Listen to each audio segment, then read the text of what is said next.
All right, we will call the meeting to order. If everybody can join me in the Pledge of Allegiance. I pledge allegiance to the flag of the United States of America and to the republic for which it stands, one nation, under God, indivisible, with liberty and justice for all.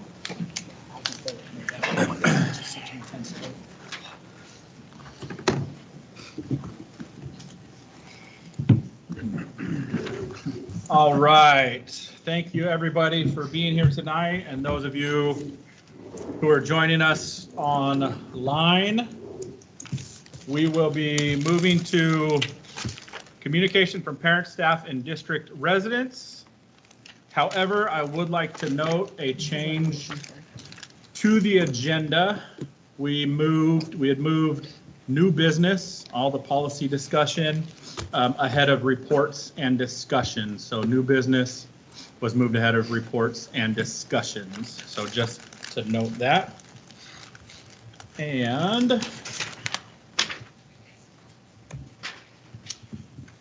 the Kennewick School District Board of Directors appreciates hearing from the community. At regular board business meetings, the Board of Directors provides an opportunity for communication from parents, staff, and district residents. This time is reserved during the working meeting for the board to listen to comments, input, and information.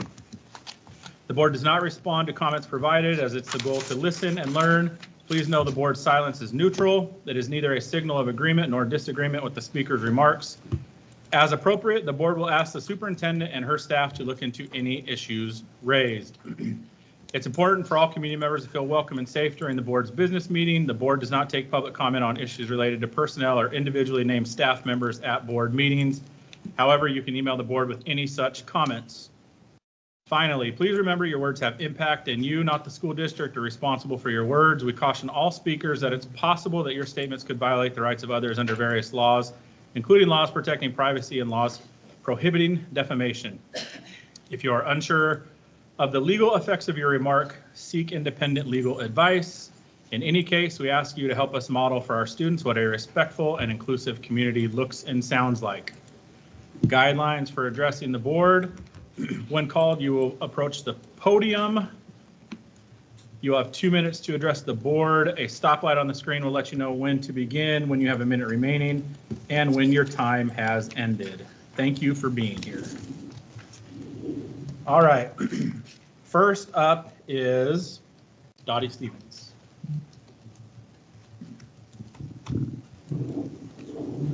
Thank you. I'm Dottie Stevens. I'm a Kennewick resident and a KSD partner. I'm here to talk about leadership. First, I want to thank board members that spoke to Jan Link. I think she's the real deal, and I know it's difficult to combine private monies with public institutions. And I know it's been done before because at one point we did take $7 million donation from the Gates Foundation. We figured that out. But she specifically is talking about academic tutoring program with an academic success coordinator for middle school students. I believe she has a proven approach to starting with sixth graders who need extra time on math and language to achieve and stay at grade level with satisfactory performance. So I thank you for listening and talking to her. On leadership, I believe leadership comes in many forms, sometimes through elections, sometimes through appointment of qualified candidates, sometimes through volunteering. I have experienced all these avenues, as has Mallory Dupont-Clay. I was able to obtain some information through profiles, resumes, and applications. I found out Mallory is a current senior class president at Kennewick High School, an elected position. She also was the junior class vice president.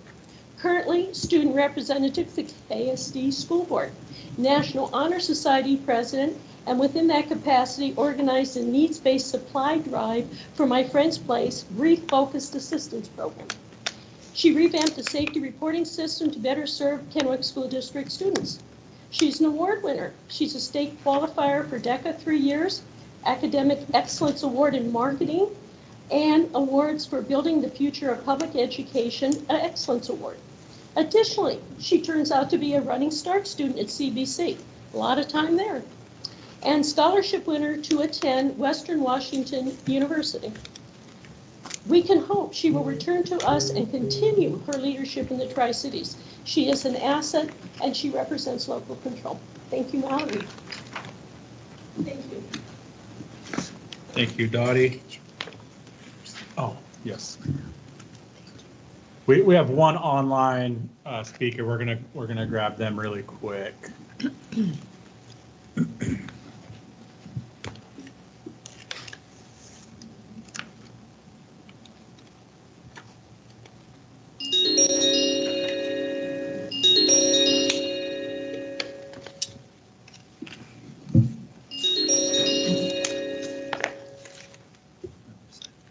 Hi, Rachel, can you hear me? I can. All right, you're good to go. Okay. Hello. Good evening. I first wanted to just say that I'm still waiting kind of to hear on how you guys are going to be working toward keeping our school-based mental health therapy going. Also, it was interesting to watch the last meeting during which I did email to ask you to reconsider that SEL curriculum for all grades, and then I watched most of you shut that down. I'm curious to what it was that made you all say no. And if part of the reason that you're turning it down is the fact that it wasn't piloted for 6th or 8th, then why don't you just pilot it? Give it a chance.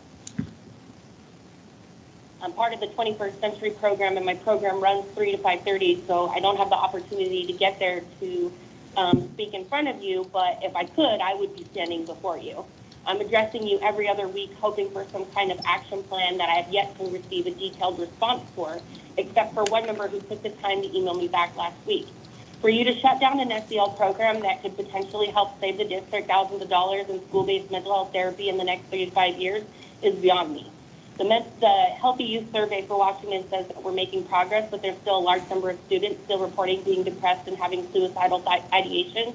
This just proves that we're still far from helping with this issue. Regardless, I'm asking that the board reconsider the SEL curriculum since it's not going to cost the district anything. Schools get to opt in if they feel like it's a fit for their culture, and there are permission slips for every lesson or unit. I heard from the board that some feel it doesn't involve the parents as much as they would like. Well, that's on you. Everything starts in the home, right? If you're opposed to the curriculum, then keep your child out of it, but don't take away the opportunity and the option for everyone else. I'm going to start urging you to think outside of your own circle of people, outside your family, your friends, outside of your religion and beliefs and your work. Think of all the people that you wouldn't, or don't associate with, and then think about all of their kids that you're leaving behind who have no one. I would also like you to know, I would like to know why there's such a push for varsity tutors. Is there a way that we could get data on how many students are partaking in that, how it's funded, who was invested in it? Because I think that if we're not continuing the conversation about mental health, then definitely shouldn't be talking about varsity tutors. Parents of students who want them to continue to utilize varsity tutors can pay for it themselves. It starts at home, right? Thank you. Thank you, Rachel.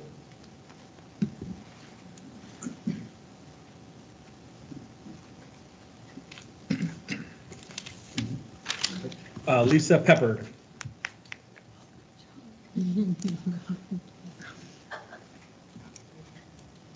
Of course.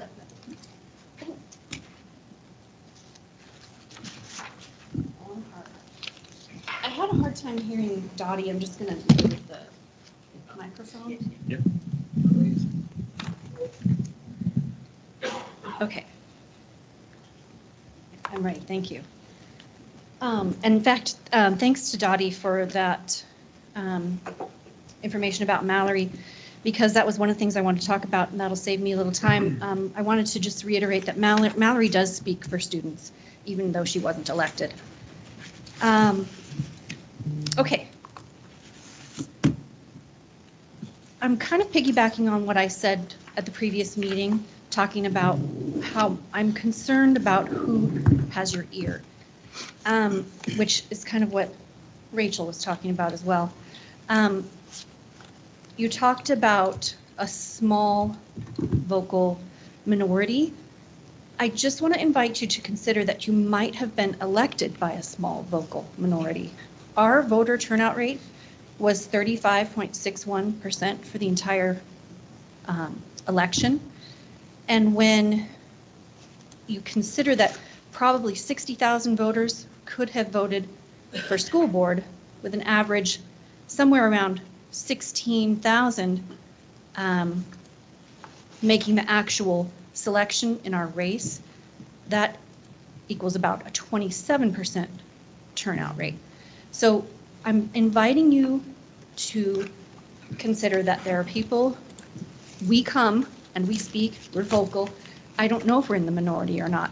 And I'm hoping that you can broaden your reach and ear. And I think, Brittany, you're doing that. I hear you going into all the schools, but I'm just asking that you consider that there are perspectives other than yours. And the other thing that I wanted to address is that, Gabe, when you speak about the parameters for the meetings, it says that the board doesn't respond to comments. It's been a while now that this has been going on, but board members do respond to comments, and I'd like the board to revisit its policy on that and see where we are. Thank you. Thank you.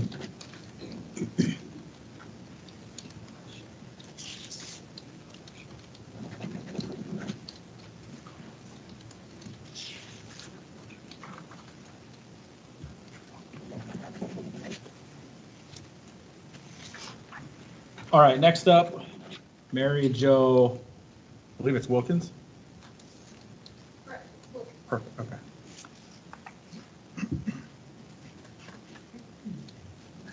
I want to talk a little bit about social and emotional learning and give you an example of what I think has been a success story. If you think back to the 70s, and most of you were too young to remember the 70s, but we had this horrible disease that was killing gay people, and we didn't know anything about it.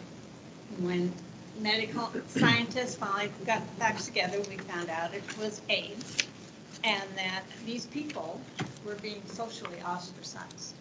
In fact, kids would come to school saying we should ship these people off to a deserted island and never see them again, so that we don't have to worry about catching this disease, because they didn't understand how it spread. So, in people's wisdom, they created the AIDS Omnibus Bill. In 1988, school nurses started teaching in 5th grade the facts about HIV and AIDS transmission. And I checked online today, and it's still a current law that we're teaching grades K through 12 about transmissible diseases, along with our sex education program. It has, I think, successfully changed people's minds about this disease. We don't necessarily ostracize people. In fact, you can watch an ad on TV about taking PrEP, so that whatever your lifestyle is, if you're HIV negative, you can take this pill and not have to worry about catching AIDS or progressing to AIDS. So it's made a significant difference in our lives. And I think that's where we're headed with legislation about social and emotional learning. We have all kinds of people living in this planet: fat people, tall people, skinny people, sick people, well people, and we need to develop some compassion for everyone. And that's what this is about. We're not grooming anybody. We're not teaching them how to think. What to think. We're teaching them how to think, how to react to the public in general. So I'd like you to look at social and emotional learning in the schools. It's a valid program, and we have some success in the past. Thank you. Thank you, Mary Jo. Next up will be, is it Sophia Morales? Sophia? Okay.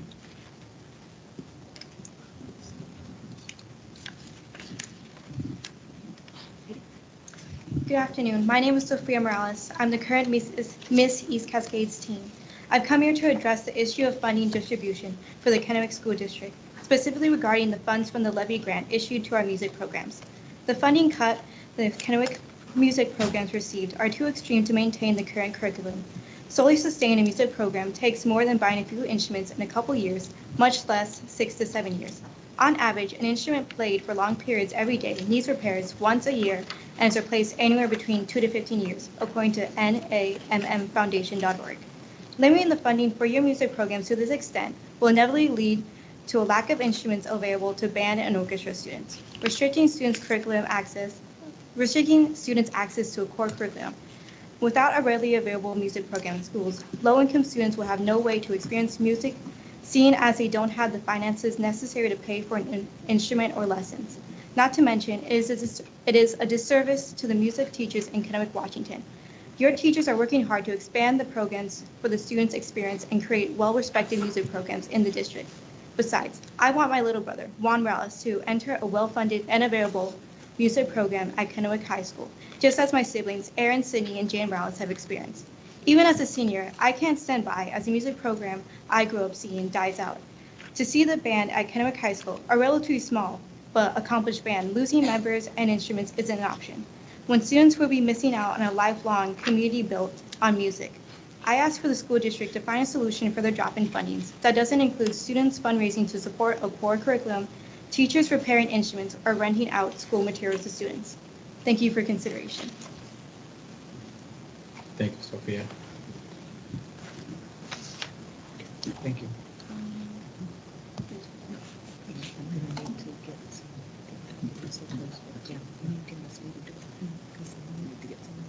Yeah. Next up is Jana Burris. Jana? Oh.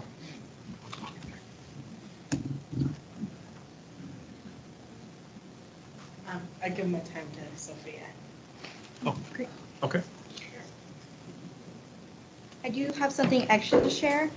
I compiled a list of comments or notes from the students from Kennewick High School. While they come from a very small amount of students in the Kennewick music program, they represent the entire thoughts and ideas about band, not only in the Kennewick music program, but also the entire Kennewick school district. One student said, "The only reason I came to school is band. Band deterred me from attempting suicide several times." Another student said, "When I was going through a tough time and I was struggling with my mental health, music was the only thing keeping me in school. Without music and band, I would have basically dropped out." From Aaron Harris, "Music has taught me leadership skills and responsibility. It has also helped me get my first job. I don't know where in the world I would be without it." Another student said, "I love playing in band and it's helped me get friends." From Carmela, "Band is the only reason I have friends and people to lean on. It is a very opening and important social experience." From Delaney, "Music makes me feel really good and happy. Without it, I would not have any of my close friendships. I hope this helps you consider better funding your music programs in the school district." That's all I have. Thank you. Thank you again, Sophia. So, start. Is that it? Oh, we do have one more. Oh, we can do that one first. Okay. Next up, we have Piper Judd.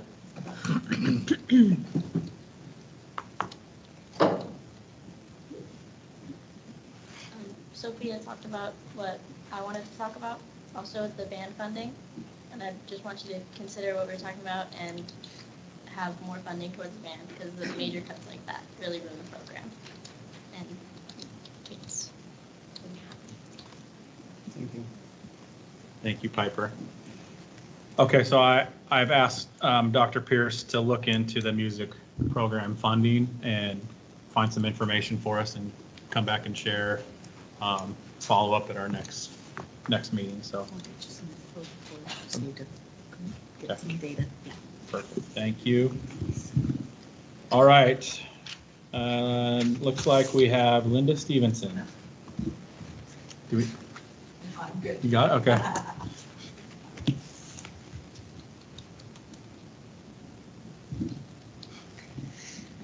Yeah, thanks. I'm Linda. I know all of you. I'm just happy to be standing here tonight. I wasn't even going to say anything, but then I was here earlier and I'm like, oh, I have not talked about math in a while. It's been too long. So I just want to comment that this weekend, we are running our middle school state championship in Moses Lake, so grades 6, 7, 8 for Math is Cool. Our only Kennewick school that will be there is Desert Hills. I'm really excited to see them. I don't want to jinx them, but have a good feeling about their chances. So I think we have 5 middle schools, right? So a 20% turnout is not great. All of the Richland middle schools are going to be there, of course, they always are. I would love to see more next year, but I'm happy that Desert Hills is going to be there. And then in a few more weeks, we're having our 4th, 5th state championship also up in Moses Lake. And I can come back. I'm not totally sure off the top of my head which Kennewick schools are going to be there. However it turns out for Desert Hills, again, I think it's going to be good. I would love to see some publicity. They crushed it. I don't know, it's been a couple months ago in our regional championships that was held here in Richland. I did not see anything. In KSD. I think I even checked Desert Hills Facebook, KSD Facebook. I didn't see anything. I would love to see the students acknowledged for their big wins. All right, thank you. Thank you, Linda. That concludes comments from parents, staff, and district residents. We will move into consent items. Do I have a motion to approve consent items? I will move to accept the consent items as presented. Perfect. So we have a motion. That's all we need. So Patty, I will call for the roll call vote. Mr. Connors? Yes. Dr. Miller? Yes. Ms. Gledhill? Yes. Mr. Valentine? Yes. Mr. Galbraith? Yes. Thank you. All right. So we'll move into communication follow-up. Anything outside of your report? Just a couple, just quick things. Something that came up at the last board meeting was shared about the Benton Franklin Transit meeting. We had happened to have a meeting with staff coming up, so we had that meeting with staff just about, future partnerships and communication and so forth. And then that night was the board was having a meeting on the issue, related to the issue that was raised. So I did send an email. I copied the board on that, and it sounds to me like that they didn't take action on the funding issue or whatever that evening. So just wanted to follow up on that. And then on the grant that I provided the board some information on the federal grant that's available for mental health, and one piece of information that I didn't share was that the ESD, so ESD 123, is entering into that grant with some other ESDs, which has, a better chance of potentially getting some award, which then would benefit us because we do receive people who work in our schools. We have people that work in our schools through that student assistance program, which is a partnership funded through ESD. So I just wanted to close the loop on that since it's come up. So we are, exploring different options and seeing what's cost effective and what we can potentially sustain. We do have migrant mental health therapists, 2 positions, and we also have the people that work in our schools that are funded through that student assistance program with the ESD. So if they can get some additional funding, that might, with that grant, because it'll be a more powerful application with multiple ESDs going together, that could benefit our schools. So more to come on that, but we continue to work. Okay. All right. We will move to our superintendent board member reports. Dr. Mallory, kick it off for us. We'd appreciate it. All right. We didn't have a student advisory council meeting between last meeting and now, so I don't have anything to share on them, although I'm still working on the video. I'm just about done with the promotional video, so that'll be out really soon, hopefully by the end of the week. I had the chance to attend the Lion Pride night last night, which is like just one of my favorite events of the whole year. It's a celebration of the different cultures at Kennewick High as well as in the community. There were so many different people that performed. We had our Kennewick Mad Hatters. We had a Future Line from 8th grade young man sing. We had the All-City talent show winner from Kennewick High. She's a senior. Her name's Abril. She had the chance to sing. We had traditional student needs dancers come that were in the school and in the community, amongst so many more. So I just love that event. So I just want to give some promo if next year anyone wants to attend. And then lastly, I just always appreciate when students come to public comment because we don't always get a lot. So thank you to those who got a chance to speak. So that's all. Thank you, Mallory. Dr. Pierce. Okay, just a couple things. Over the last couple of weeks, I've been able to visit Edison, Southridge, Desert Hills, Sunset View, and Sagecrest, and just really pleased with all of the efforts that are happening in our schools. Some of those we feature on Facebook and try to give some shout outs to some of the great work happening there. We also had a couple of community meetings that I wanted to highlight that occurred between last board meeting and this board meeting. One last week we had our Tribal Collaboration and Education meeting, and I wanted to thank Henry Strom, who's the Executive Director for the Office of Native Education at OSPI. He was here and helped facilitate that meeting. We had a good turnout of parents and families, and really a lot of the focus was on what are the hopes and dreams that parents have for their children. So it was great to connect with families, and we appreciate Henry Strom being here.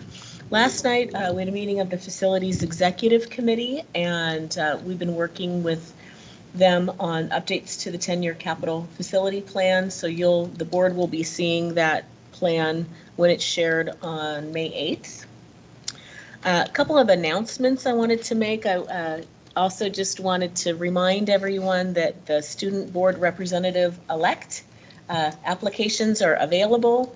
The deadline is May 15th, and interviews are scheduled for May 22nd. Ms. Gledhill, Mr. Valentine have both volunteered to help with that process, so we've got that on the books.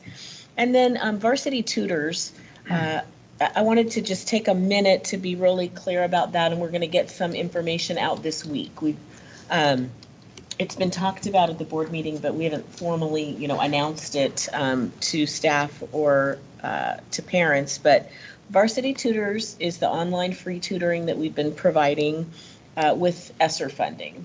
And that ESSER funding is going away, it's expiring, and so Varsity Tutors is expiring too. A message is going to go out to families this week. The program will end effective May 24th, so in just about a month. So we're also including a link in that message where families can go look at what it costs to access Varsity Tutors, with if that's something that they're interested in looking at with their own funding. We just won't be able to provide it to families at no cost after May 24th because of the expiration of the ESSER funding. So that May 24th is because I'm just thinking kids going into finals. It would have been nice to have that for one more week, a week and a half. Yeah. But it is what it is. Yeah. That's too bad. Yeah. So just a couple more things. Upcoming events. Mallet Fest is tomorrow. Big music event tomorrow evening at Kennewick High School. It's elementary. And there is information on our Facebook page if people are interested in learning more about Mallet Fest. And then I've just got a couple little items for recognition. I know you all know Ashwin Joshi, and he's come to talk with the board before about financial literacy. He's also a member of the Superintendent Student Advisory Council. He's been selected as a semifinalist for the prestigious 2024 U.S. Presidential Scholars Program. So I just thought I would share that with the board and give a little shout out to Ashwin. And then last week I had the honor of attending the Pasco Kennewick Rotary Scholarship Awards evening, where there were 6 Kennewick High School students who were presented scholarships. And our own Mallory was awarded a $3,000 scholarship for her studies at Western Washington University. And she was also the club's Spirit of Rotary awardee and will receive an additional $500 for that honor. So Mallory was there with her whole family, and it was very fun. I got to sit at their table. And also just to help recognize all the other students at Kennewick High School too. But so congratulations to Mallory for her big accomplishment. And then finally, it's Administrative Professionals Day. And so I just want to take a minute to publicly thank Patty Lord for her amazing support that she provides to me and the whole board. So thank you, Patty.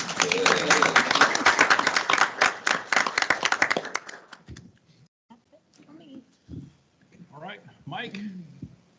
Two things real quick. I went to Highlands and spent a lunchtime with the National Junior Honor Society with folk. Great bunch of kids, fun to learn about what they're doing. So I knew very little about it, so that was very educational, so I'm glad I got to do that.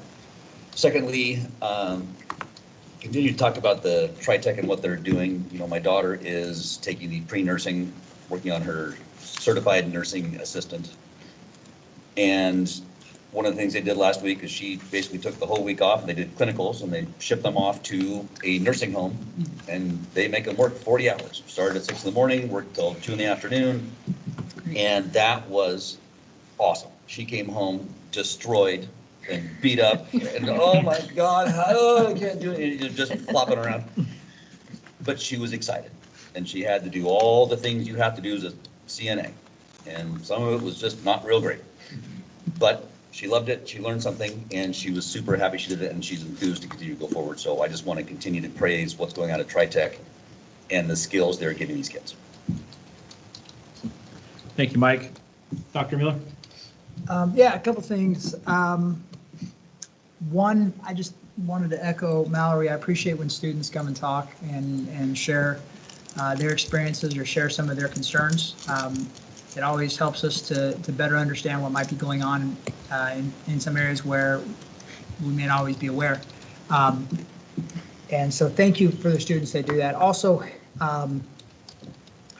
this week we had our, I'm sure you'll talk more about it, but we did have our subcommittee meeting where we're starting to focus on really understanding how we might develop some metrics and some strategies moving forward and how we might improve preparing our students for post-secondary achievement, I guess we'd say, whether that's in a trade or military or college, really finding ways on how to better prepare our students for that. And so I think that meeting went well. We also met with the Levy and Bond Committee Chair, which was very helpful. They do wonderful work for us, well, not for us, for the community in helping. They're not directly affiliated with us, but they're key in helping us as a community raise money for different projects, whether bonds or levies. So it was great meeting with them and learning what they do and how vital they are. We definitely, I appreciated their time. So no, I think it was a good week. Yeah, there's a lot of great things going on. I'm going to be at the Mallet Festival tomorrow and excited to see that. I've been for the last few years and it's always a lot of fun to see them do that. Great. Thank you, Dr. Miller. Brittany? Yeah, I had my notes pulled up in it. Okay, so right now my family is living, breathing, and eating track meets. So I've been at lots of sporting events over the last few weeks. We have 3 kids doing track right now. But it's fun to be out in the community and see not only their home school, but just all of the Kennewick schools there, whether it's middle school or high school, and just see those great programs. This week, well, between the last board meeting and this one, I have visited Edison Elementary and had a great visit with Mia, and I can never say her name, Shindahite. I happened to come, this is the second time this has happened on a visit. I happened to come just after a staff meeting and she had all of her data out and we were able to look at the STAR test results from the fall compared to the most recent one they've done now. And there's been some really exciting things happening there. Really, really love what I'm seeing about the STAR test and how often it's being used. And it's just always on the forefront of our administrators' minds. So got to go and visit MCP, which we have had a few kids go to MCP. And so it was kind of a little bit like returning home. Really love the program that's there. Love that students can customize their experience, pairing it with what they're doing at home, but then also what MCP has to offer, and got to visit with a couple of the high school students that were there and just hear about what their experiences were. So it was great. And then after that visit, went to Ridgeview, which really was returning home. That used to be our neighborhood school, and was just so great to be able to walk around the new facility and see what has been done for them and talk with Mrs. Puckett about just what they're working on there. And what I really loved about Ridgeview, there's a lot to love, but each grade level had their, and I'm going to need some help, had their core, it's not curriculum, competencies, is that the core standards that, yeah. So their PLCs had identified the core standards that each grade level needed to master before moving on to the next.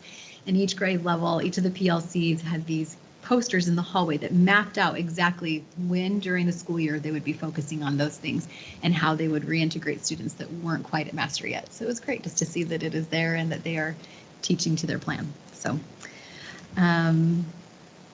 we did have our subcommittee meeting this Monday. That was great. Did some high level talking right now at this point just about the direction we want to go, really helping our high school students enter and start with their eyes already looking at post-graduation and what do we need to do at the high school to be preparing them for that. So we've got some exciting things that we worked on, and we're meeting again 2-3 weeks. Yeah.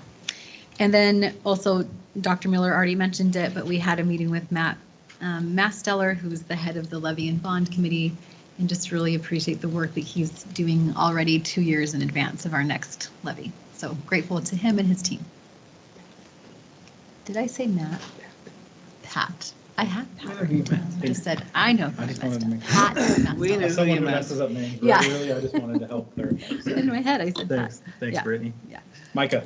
Yeah, so the most important resource in the world is people, and in our position, the most important resource is students. So that's the only reason why we do this, and we have awesome students, and again, we love to hear from you. Thank you very much for being here. Mallory is one of them. Patty is amazing. I don't know that everybody knows how amazing Patty, that lady down there, is, but she's fantastic. This week I had some. I'm pumping the drum to get some data back about why students are not in our schools, and so I've been meeting with groups in regards to studies and surveys and things like that, and so and I've passed all that information, and so we'll see what ends up happening with that, but. That's a big interest of mine, because it's hard to make decisions when you don't totally know the information, right? You want to make decisions based on the right information, because despite what we hear, we do listen to everybody constantly and get a number of different perspectives. Sometimes we might have a different opinion, but that's not because we're not taking in information.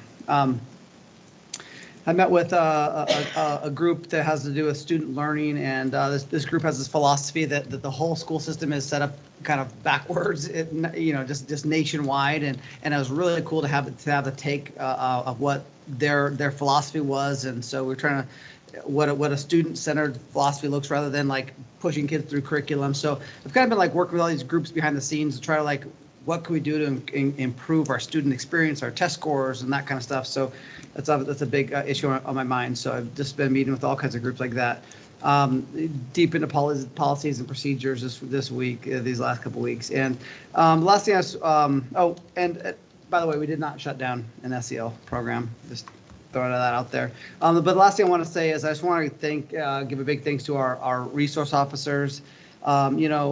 In light of what happened yesterday, our officers were able to shut a situation down today at Ammon Creek, and we have one officer right back there, and these guys are fantastic. We're so thankful to have them, and I just want to make sure that we give them a shout out for all the wonderful work that they do. I yield. Thank you. I'll cross off number 1, which is referencing what you just did. So this past week, I met with Vic, had a great conversation with Vic about the budget and future outlook and those kind of things, just for some planning part. I also took the opportunity to actually kind of tour the building a little bit more here and meet folks in all the different areas.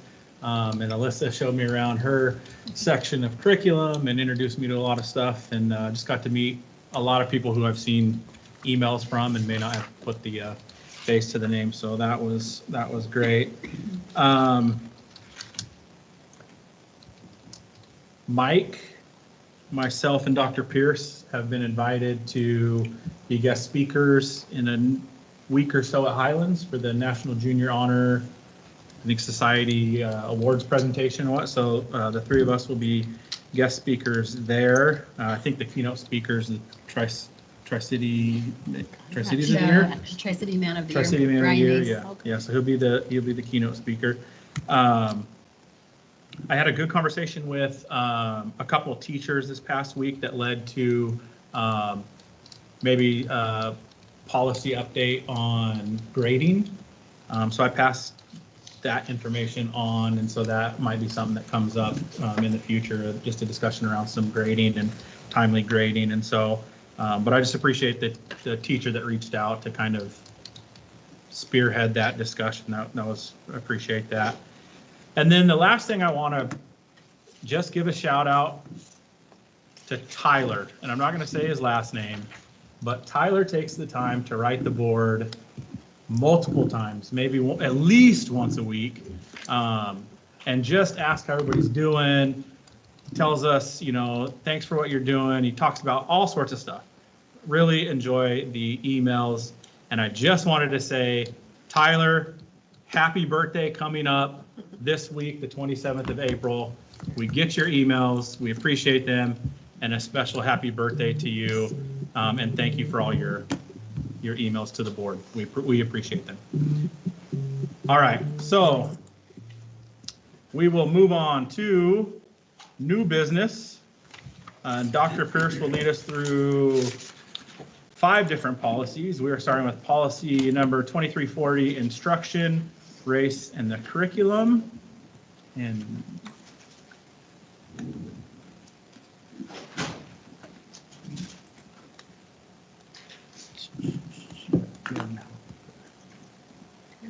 we're going to do advisory voting on all. Okay. Why does it look like that? So you have it Yep. ready to go.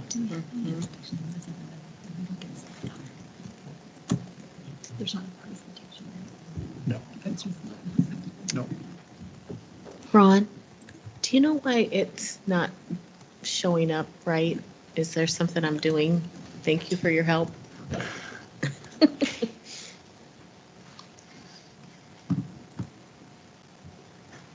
I'm just trying to open the Word document and it looks like that.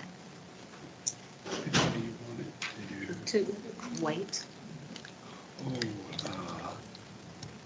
dark mode. Here it is. That's just the way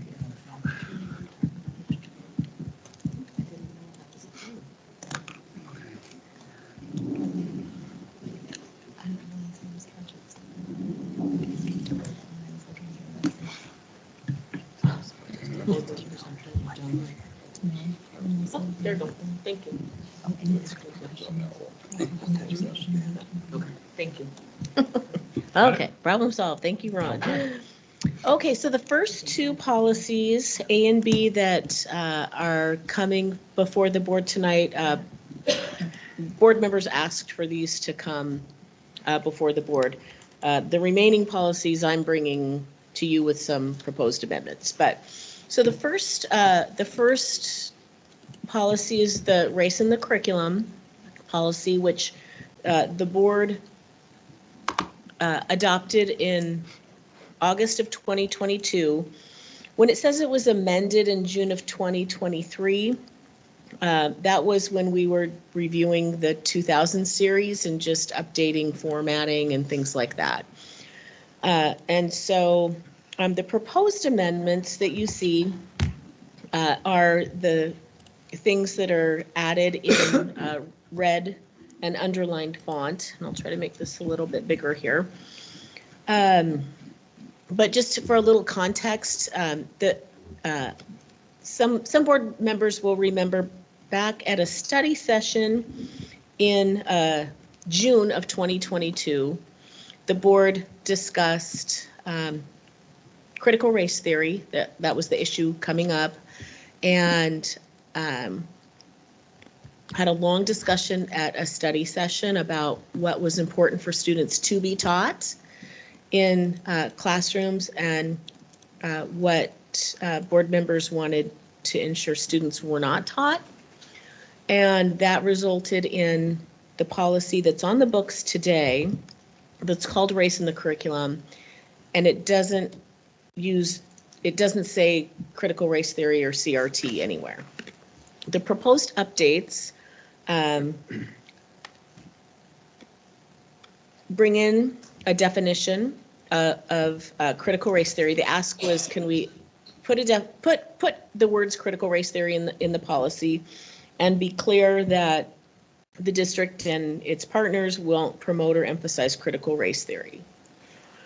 So given that direction, I attempted some updates, and the original version includes a definition, because I believe if we're going to include the words critical race theory, we've got to clearly define critical race theory and CRT, because if we're going to have a policy saying you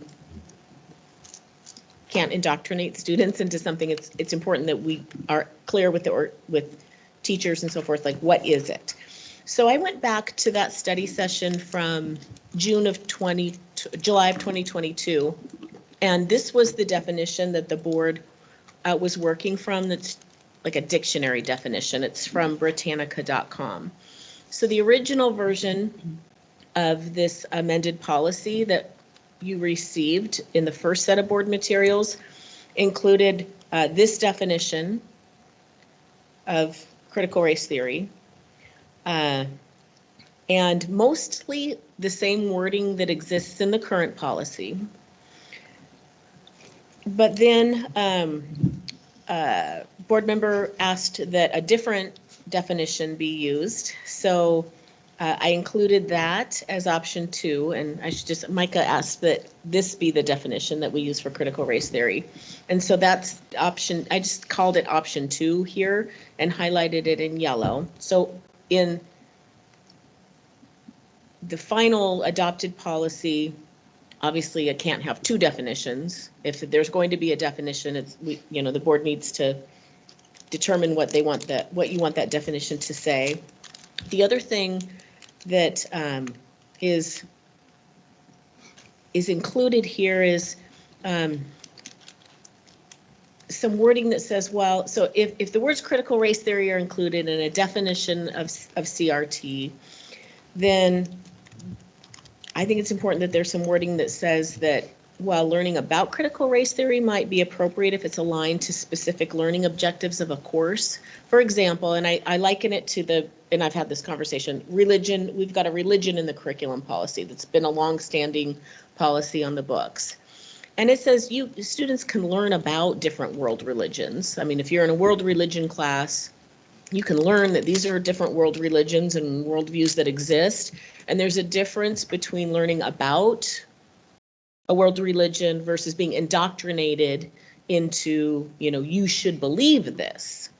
So it may be that there's an ethnic studies course at a high school or something that would include here's a worldview that some people believe it's critical race theory. This is what critical race theory is. But that would be different from indoctrinating some students into believing the tenets of a worldview or philosophy. Other examples in government classes, students are learning about communism and socialism and things like that. Learning about something's different from being indoctrinated into believing it. So it says that, and the original version said, while learning about critical race theory may be appropriate if aligned to the specific objectives of a course, learning materials should be used to educate rather than indoctrinate. And that's similar to the language we have in the religion, in the curriculum policy. And then Micah suggested that educate wording be changed to or inform. So I made that additional potential update and highlighted it in yellow. And then the other wording that is proposed that's included that Micah suggested is this wording where it says the district and its partners will not promote or emphasize critical race theory and its ideologies or tenets. So that's why some of this is highlighted in yellow, because it was additional feedback from board after the first version went out. Do you have any questions just about what I'm explaining? Just want to make sure I'm being clear about how I'm explaining what you're seeing here. Okay. Okay. Well, I do have a clarifying question. I thought I saw Bronson back there. Bronson, to open the discussion, obviously I'll entertain a motion to do that, but this has multiple options. So is there a specific way to do that properly? So someone can make a motion to adopt this policy with, and then state which options you want. And then someone seconds it, then you have a discussion, and then you can discuss, the board wishes to discuss, and then at that time, if your discussion leads to majority of the board members don't want to pass that, at least you have the discussion, and then you vote on it. If it fails, then someone else can make a motion for what they. Like the other option or something? Yeah, but technically by the Robert Rules of Order, you're supposed to make a motion and then second, and then have the discussion. Right, yeah, I just wanted to make sure we did it right with the two options. You are. Okay. You're right on. Perfect. So I will entertain a motion. I'll make a motion. I'll make a motion to adopt policy 2340, race in the curriculum, including option number 2 for the definition. Okay. Thank you. So we have our motion. I will open it up for discussion.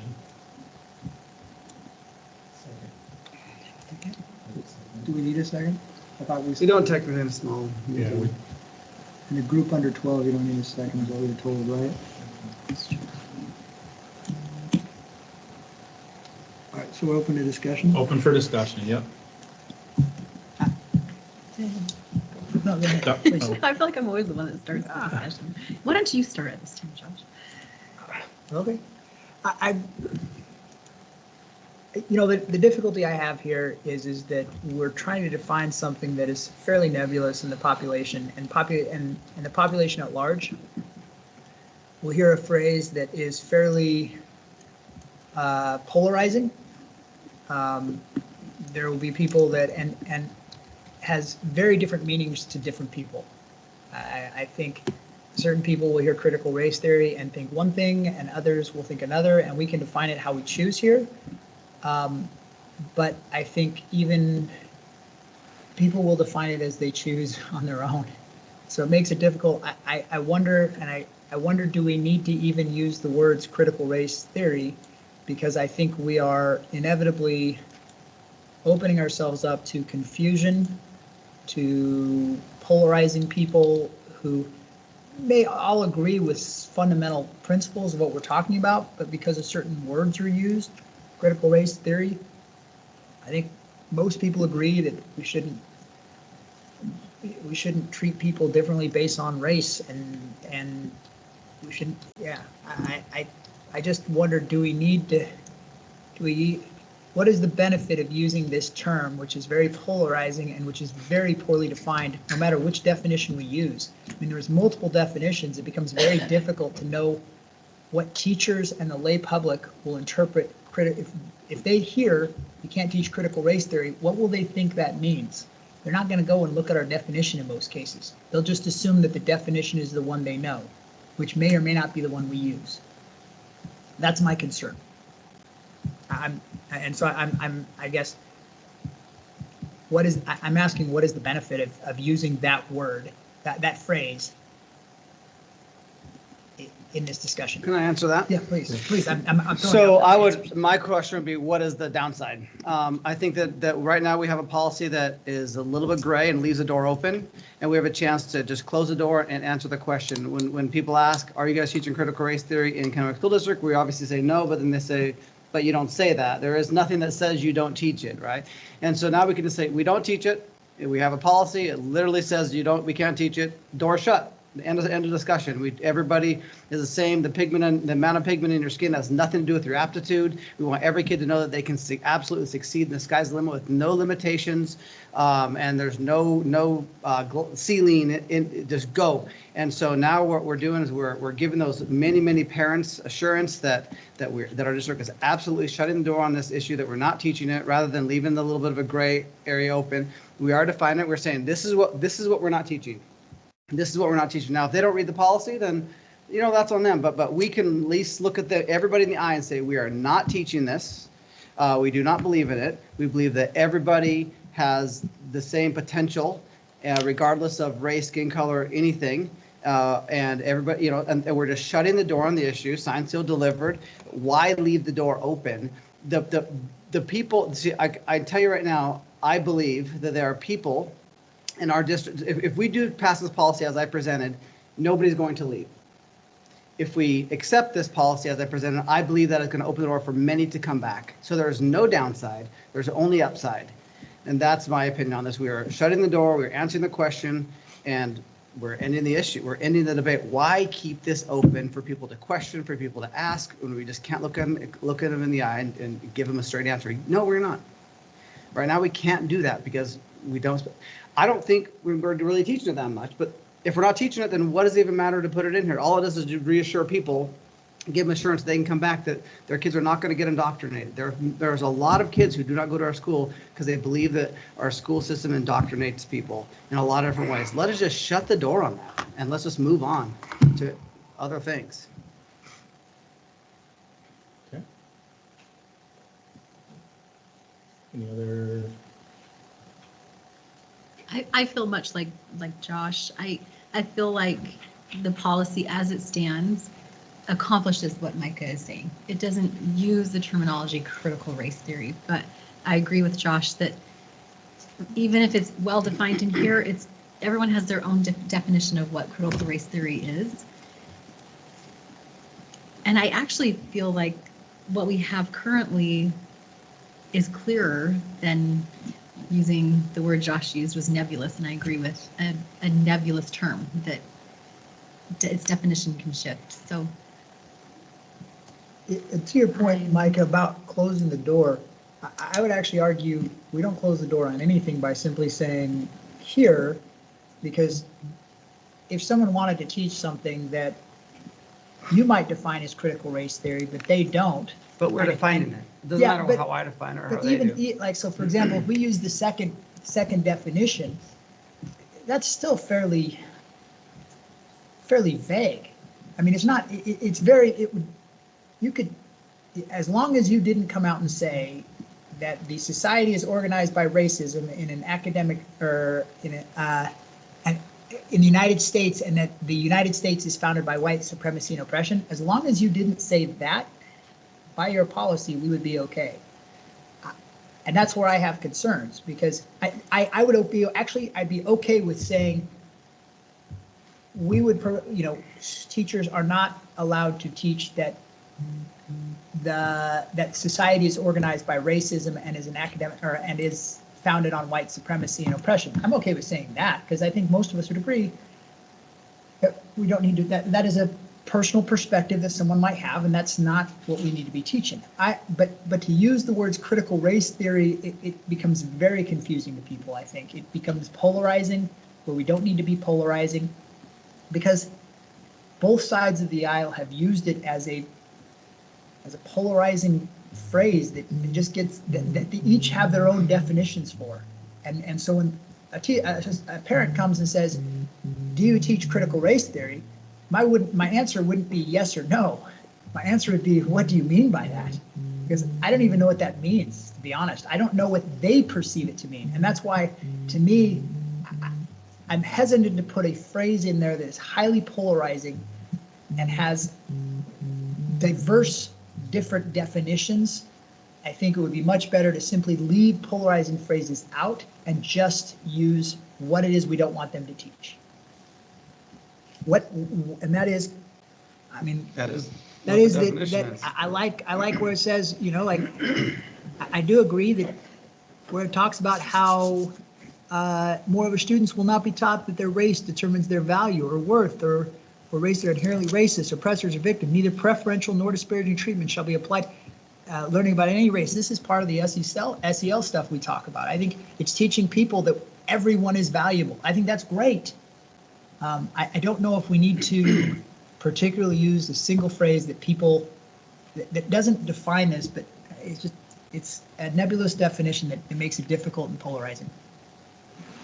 I've said my 2 cents. I'll jump in real quick. I struggle with both because I understand what you two are saying. I also understand Micah's point as well. So I'm literally just kind of stuck right there with both options. How do you accomplish what you're saying, but also accomplish potentially closing the loop or the door? I guess that's simply saying you can't teach critical race theory doesn't close anything, because it's such a non-specific term. It closes a question. So let me ask you a question. If we did a survey and we found that there's a large number of people that had that concern, and that was one of the few reasons why they didn't have their kids enrolled in Kennewick School District, would you be willing to revisit this? Then what I would do is show them the policy and say, we do not teach that. We do not teach critical race theory. Our policy here states that we teach everyone that fundamentally fundamentally they will not be taught that their race determines their value or worth, or that members of any race are inherently racist, oppressors, or victims. Neither preferential nor disparaging treatment shall be applied to learning about any race. No student shall be taught that their skin color determines their ability to succeed, that their race determines their moral character, or that is what I think the vast, everybody will agree with that. Yes, I agree. There may be some exceptional people that don't, but I think most people would agree that, hey, race doesn't need to be a part of determining any character. So I guess I would say to that person and to those families, yeah, it's part of our policy. You're good. And then they say, well, you have teachers who have signed the Zinn Pledge promising that they will teach this. Teach what?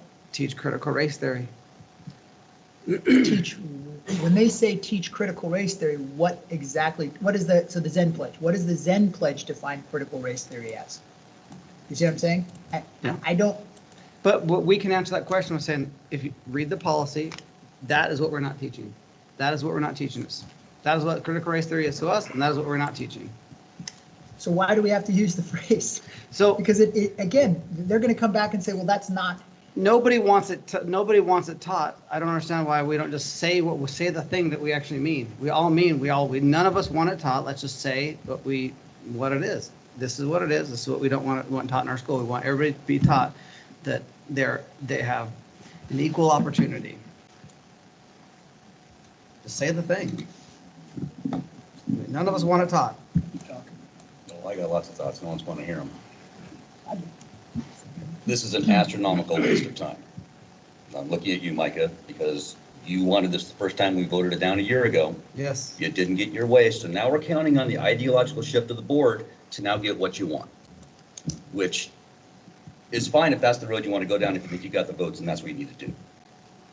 We settled this. We talked about it. We laid it out. There's no reason to revisit this. This is absolute political BS. You're pandering to people because you think somehow that you're going to get back these people if we just write this down on a piece of paper. That's total horseshit. Excuse me. It's got nothing to do with nothing. So if this is going to make you feel better, then let's just get to voting and move on. But this is a total and utter waste of the board's time. Do not agree with that, but that's fine. Yeah. This is why we need a good survey done, right? So we can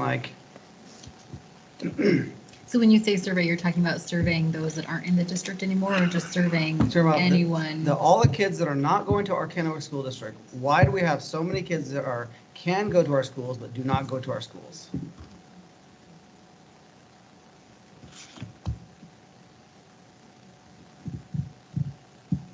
That would be good information to have for a lot of reasons. Yeah. Well, that's I would agree. another topic Yeah. with that, so. it- Oh, please. Go ahead. No, I was gonna talked ask if there's any more. I mean, I guess I would say to Mike, I don't think this is a waste of our time. It's a political issue out there that people are concerned about. And people are concerned about it, and a board member is hearing from his constituency and wants to bring it up. I would say any of us should always feel it's like public comments. I'm okay, it's never considered a waste of my time for someone to express their opinion or for one of the board members to share with us a concern that they have in a policy and say, hey, would we be open to change? I think that's absolutely valid. And certainly people, the board shifts, the board may change its opinion, and society as a whole shifts. I think it's absolutely fine to revisit any policy that anyone has. And me personally, I will never consider it a waste of my time to say, look, if it's important to you, it'll be important to me to look at and review and give you my opinion. So that's the only difference. I can appreciate what you're saying, but to me, I think it's valuable that each of us feels that we have a place to bring things up. And Mike, I appreciate you bringing it up. I think if it's important to you, it's important to me to hear it, and particularly because probably people are talking to you saying, hey, this is important. Yeah, again, for me, it's hard. I've said before, I want to try to be as transparent in how I think through my decisions so people in the public can know how it's hard for me to use a term that is polarizing when we don't have to. And I don't see an absolute necessity here to use it, particularly when it will be vague. It is inherently vague, and inherently each side will have their own definition regardless of how we define it. And these definitions, neither of them help to clarify the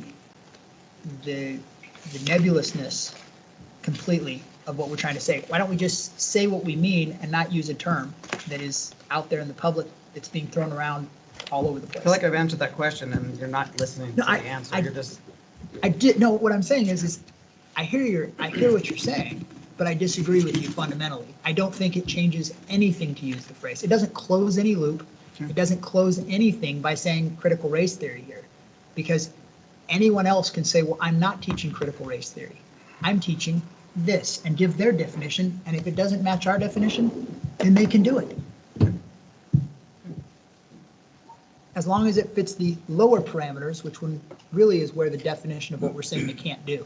And that's where I like those lower parameters where it says you can't, It's like you accepting one. I actually, when I first presented this, I actually didn't even want to put the definition in.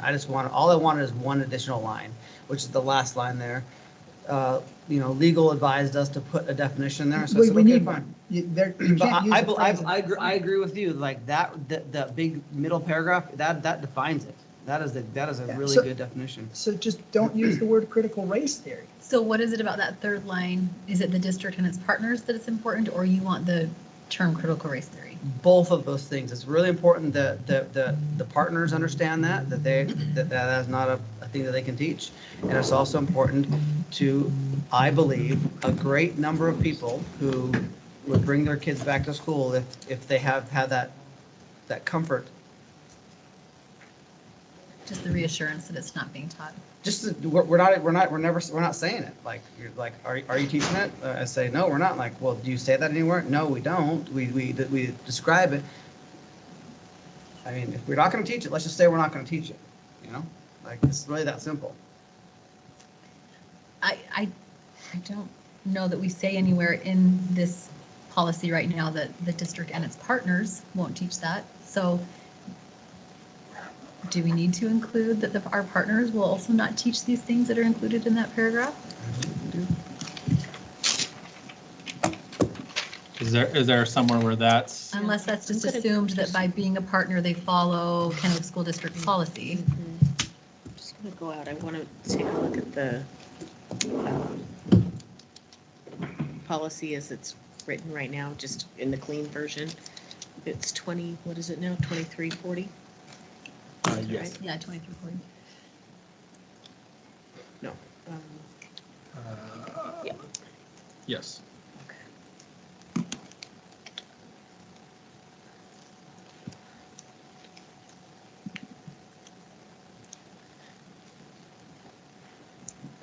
So Gabe, I have to go. I've got a meeting, I've got another one I got to go to. So I signed here, I told him, give it to Patty. So my vote here, no on a policy change for 2340 and no on the policy change for 3211.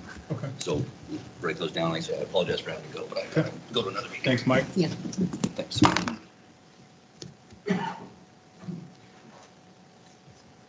So I guess I'm going to ask Bronson for his, because all of our policies are written in a similar fashion.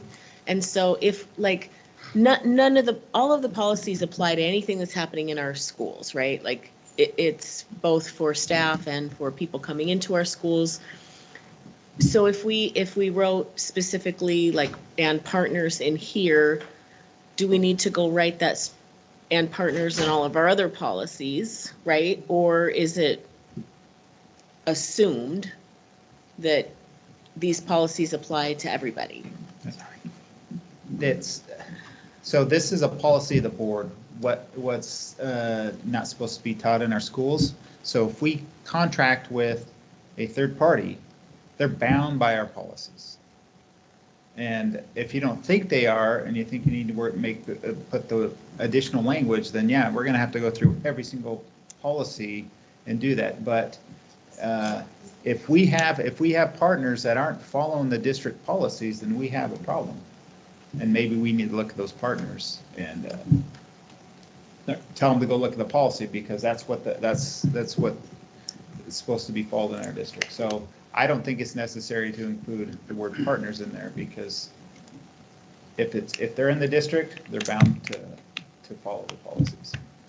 And that would go the same, not just like, I know you said partners, but volunteers and all that stuff. Everybody falls under that parameter. Okay.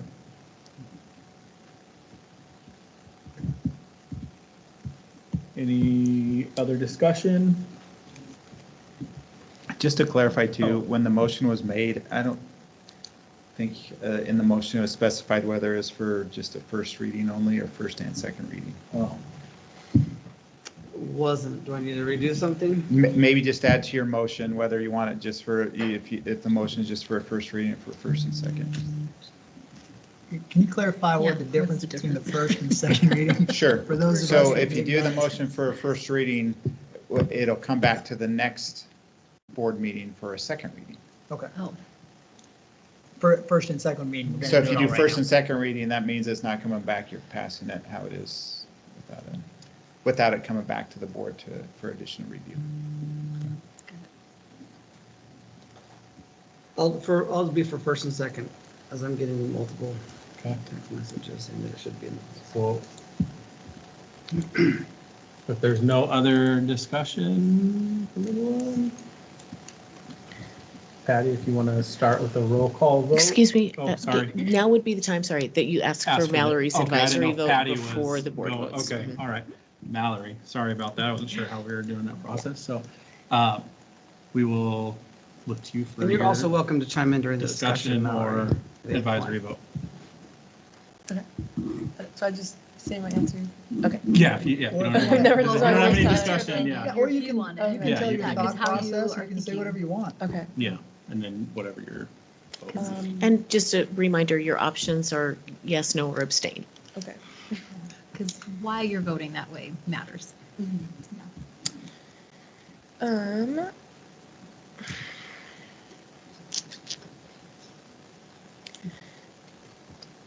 I think that I believe you, Micah, when you say that there is a group of people that find CRT really prevalent and important to them. I totally believe that. I do think that, like, you're coming with that from the people that you surround yourself with and things. I've never heard from the time that I've been here anyone come to public comment and make an issue of this at all. So that's where I'm coming from. I've never heard students talk about this either. So I understand there's people that feel really strongly about this, but just coming from the people you've talked to isn't enough for me to say like this is a prevalent enough problem throughout the district. I'll leave it at that. So I'm Can I gonna address that? All right, is he able to? I don't Well, know. we're voting now, so. So for that reason, I'm voting no. Patty, you want to go ahead for the roll call vote? Yes, Dr. Miller? Or do we have Mike? You have Mike, so you want to call his out? Okay, Mr. Connors voted no. Thank Dr. Miller? No. Ms. Gledhill? No. Mr. Valentine? Yes. Mr. Galbraith? Yes, Thank you. thank you. Do we have a motion for the other definition? There was two options. If not, then we will proceed and the policy will stay as written. So the difference is just the option. The Britannica definition is the one that was used at the Because study I like the part that talks about the board recognizes must learn US history. I like how it talks about. So all that's in there, Josh. So everything from the board recognizes, that is all in there Okay, that's right. currently. Yeah. Sorry. So just the option one. I don't think Josh is referring to this sentence. It says, while learning about critical race theory may be appropriate if aligned to the specific learning objectives. Yeah, this all is down here. Wait, That sentence is in the I'm trying to original. figure out which is the original and which. The Any red original is is not in there. This is the original. Yeah. Look at it right here. So some of it's, some of it in the, is crossed out and because it just got reorganized, because if the definition goes in there, it just needed to Yeah, flow this is the better. original. This is what the, Right. what's on the books This sentence right here now. Yeah, is the is only new. not. Yeah, in it's the only new original. addition. That's the only new addition. Yeah, right there before the board recognizes. So that's just expanding and saying, if someone wanted to teach critical race theory, saying this Well, is a she's talking- movement that happened. While she's talking, once Josh, in I'll our just say that when we first got on the board, this was like one of the major issues a couple years ago. And I believe that there's a large group of students that are not in our schools, and they're not talking about this because they're not in our schools. And while I'm here, I probably got, I don't know, 10 different texts, you know. So Micah, I would be, like I said, I'm open to adjusting the policy. I just don't think there's a benefit in using a phrase that isn't, even as we define it here, it. Yeah, I mean, I got your opinion. If we can make it. I think it's I'm- done. I think it's done. So I'm open to adjustment that doesn't have to use a simple phrase that is very polarizing and ill-defined. And from my perspective, and perhaps I should have said this during the discussion, I wasn't a board member when you guys discussed this, but the headline from the Tri-City Herald was Kennewick School District passes policy against CRT, against critical race theory. That's how it was publicized. And as a parent in the school district, I thought, wow, that's surprising that we passed a policy like that. And then when I read it, I realized, okay, well, it's not in there, but when I read the policy, I was satisfied with what it was talking about. Good. And that's still where That's I great. sit. So I think that you're right. There are individuals in our community that is very, very important to them. I think that the spirit of the current policy accomplishes that same thing. Okay. Any, Our recovery is pretty good, actually. any further discussion on the, Fair question. or any motion to proceed? If not, and discussion's over, we'll move forward with the policy as currently. And then just move on to the next. Okay. Okay, all right. We will move on then to policy 3211 and regulation 3211, students and gender inclusive schools. Dr. Pierce. I just pulled it up on the Kennewick School District website. I could look at the Okay, so this, this next policy and its regulation, this is a policy currently and regulation currently on the books. And I want to give a little bit of legal background, and Bronson's here as well. And then we can get into the proposed amendments that board members brought forward. So I did give everybody a handout, that includes the RCW on transgender student policy procedure, so the state law, as well as the WASDA model policy and procedure that is referenced in state law. So that's the hard copy packet that you have. And I've got the RCW here on the screen. Is this the full RCW? It is. Yep. And so it's RCW 28A 642-080. And it says by January 31st, 2020, each school district must adopt or amend, if necessary, policies and procedures that, at a minimum, incorporate all the elements of the model transgender student policy and procedure described in subsection 3 of this section. And so if you go down to subsection 3, it says by September 1st, 2019, and periodically thereafter, the Washington State School Directors Association, or WASDA, must collaborate with the Office of the Superintendent of Public Instruction, OSPI, to develop and update a model transgender student policy and procedure.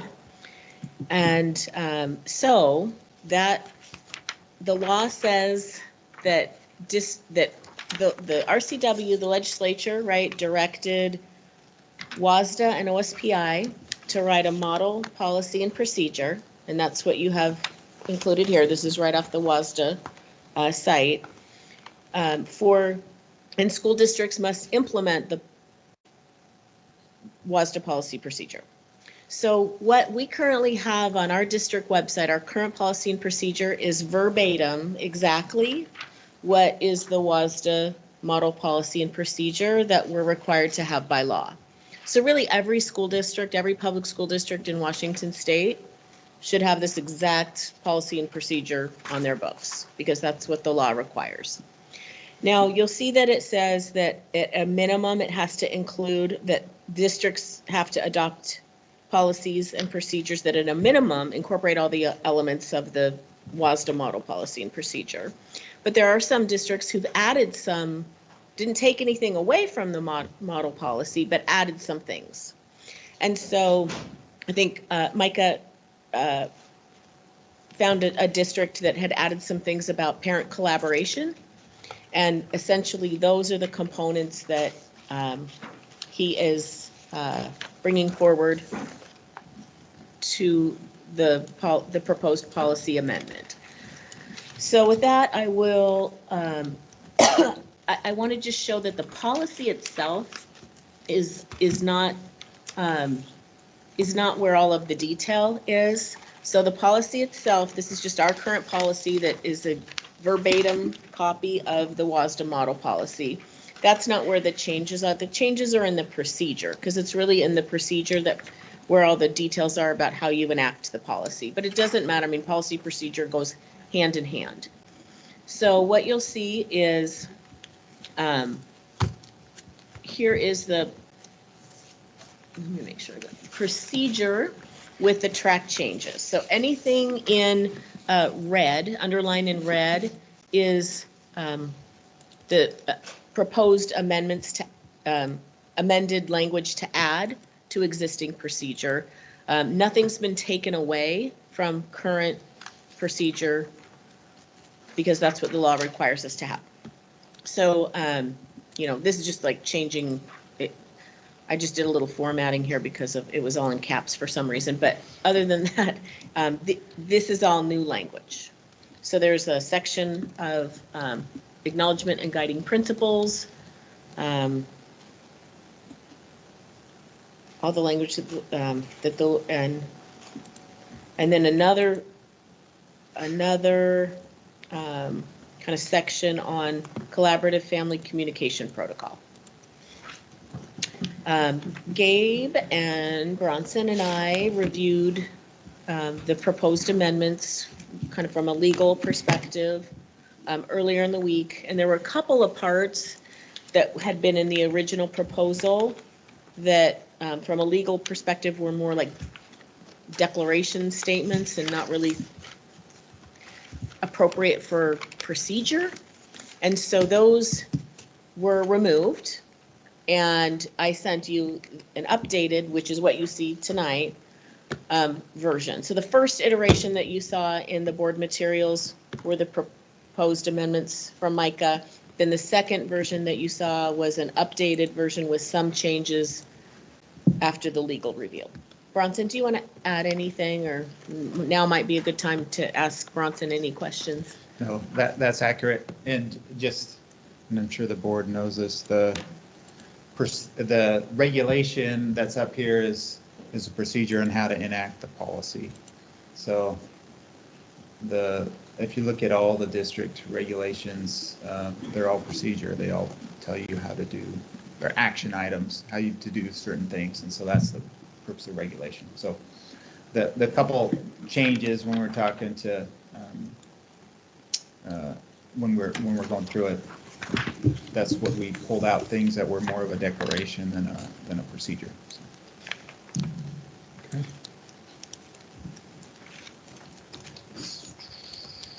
So I will entertain a motion for the changes to policy 3211. I'm not actually, I think we need to discuss some I know, how additional do we changes. get to, is there a way to discuss before someone makes a motion to approve something? Well, you On the can table to discuss it. you can make a motion to pass this policy. You know, make a motion to pass this policy. Then you have the discussion, and amend after the the discussion, then if the original person that made the motion can amend their motion, or the board can vote on the motion that's on the floor. If it fails, then another board member can make another motion based on what your discussion was. But if there's like, if someone says, okay, I want to add 2 words here, is that going to affect the motion during discussion? The original person that made the motion can then, after discussion, just amend their motion to include those things in the policy in the original motion, and that can be voted on. Okay, I will do that with the understanding that we're going to discuss this. No, that's what's. Okay. Yeah. I make a motion that we approve R 3211, gender inclusive schools, as presented for first and second reading.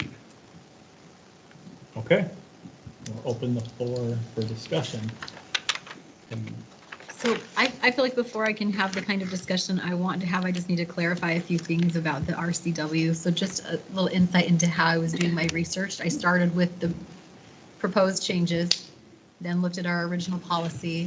Then I worked my way backward. I actually first went to some commentary from WASDA in their March of 2022 policy and legal news. They have an article in there that goes through the thought process, their thought process in creating the model policy. Then I went to their model policy, and then I went to the RCW. And what I'm looking for is what are the actual RCW laws around how parents are involved in the process. And so in the original RCW, I don't see it mentioned at all. Bronson, are you aware of anything that, I don't see anything in the RCW that prescribes how school districts are intended to be working with parents as far as transgender students or Yeah, so gender the only expansive thing that would be in it would be, because the RCW really is, they go over a few things, but essentially they say WAS is going to develop the model policy, and all the districts have to adopt all the elements of their model policy.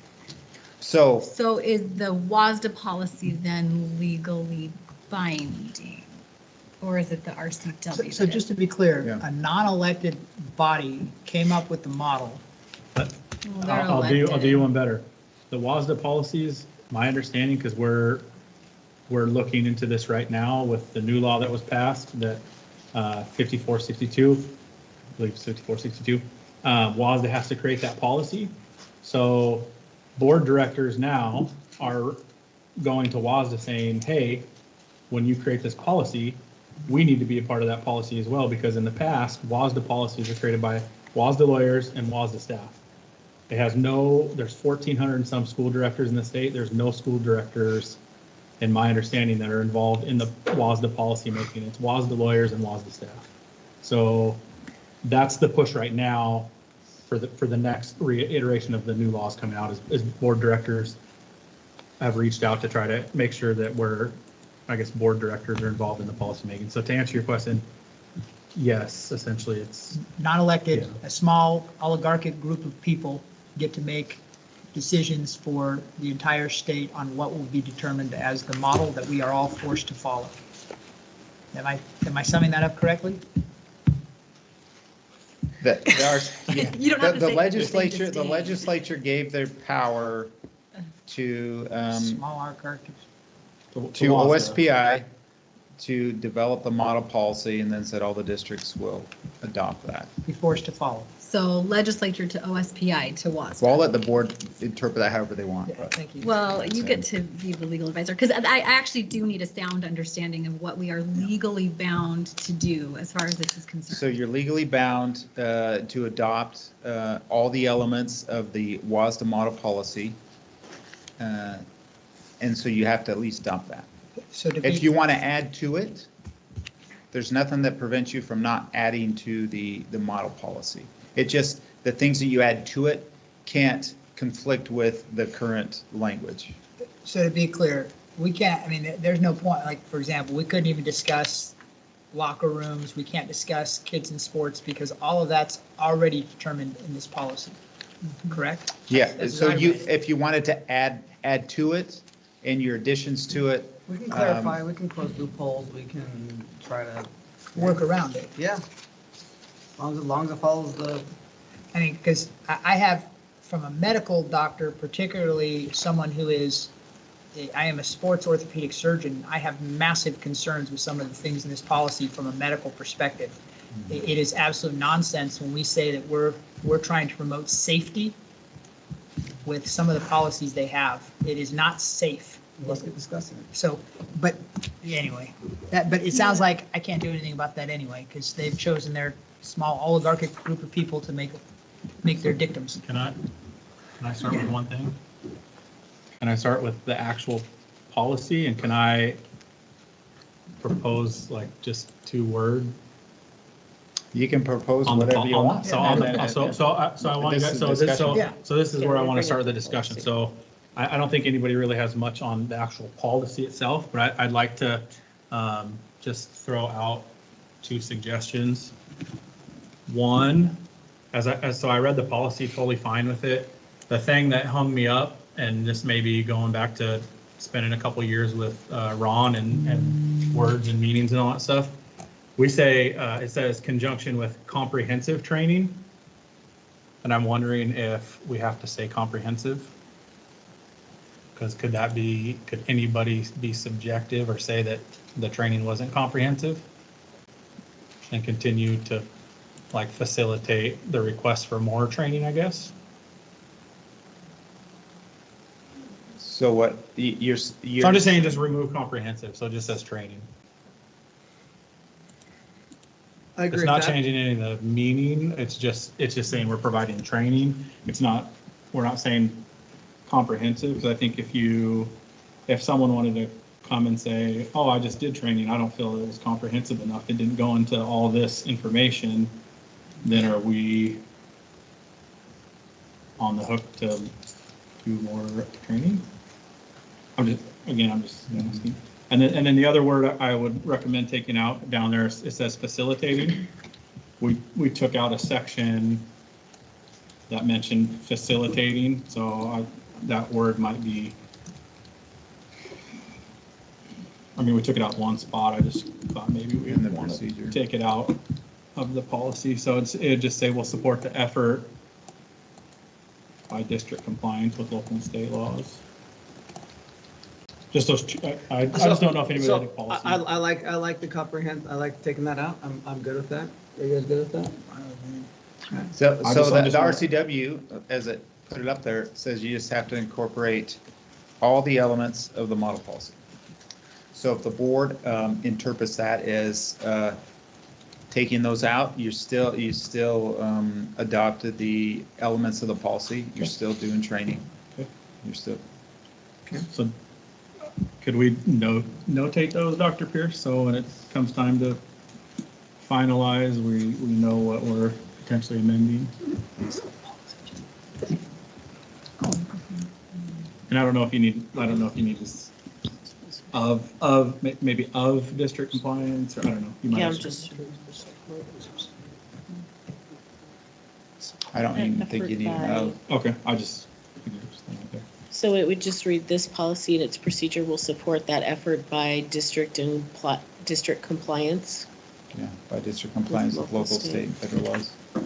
I think if we're taking facilitating out of the procedure, I think that the intent of the law is you implement the elements, and those are just describing words, but the policy still includes the language that you are complying with the local law and that you're implementing the training. So there's a sentence that was taken out. There's two sentences that was taken out, and I suspect the reason why they were taken out is because of the second sentence. So I would like to propose continuing, just keeping the second sentence out, but including the first sentence, which is, I'll read it. The district recognizes that parents and guardians have the primary role to play in anything affecting the health and welfare of their children. I like that. I would like. You want that in the procedure? So yeah, Tracy, those things that I emailed. Oh, I did not see. Do you want that in the procedure, or you want to just add it to the end of the policy? I didn't realize it. Because that's more of a, well, it's just my opinion. It's more of a statement instead of like an action procedure on how, but I guess you can put it wherever you want. I mean, it's right there. I'm trying to find where you think it. Oh, yeah. And then it says the district recognizes. Okay, it is, I'm sorry, I didn't realize it was there. And even if you follow it up with the second sentence, I'd be okay with the second sentence that said something along the lines of to make it procedural, and therefore, when, in compliance with the law, we'll make all efforts to involve and counsel with parents regarding their children, something along those lines, if that's legal.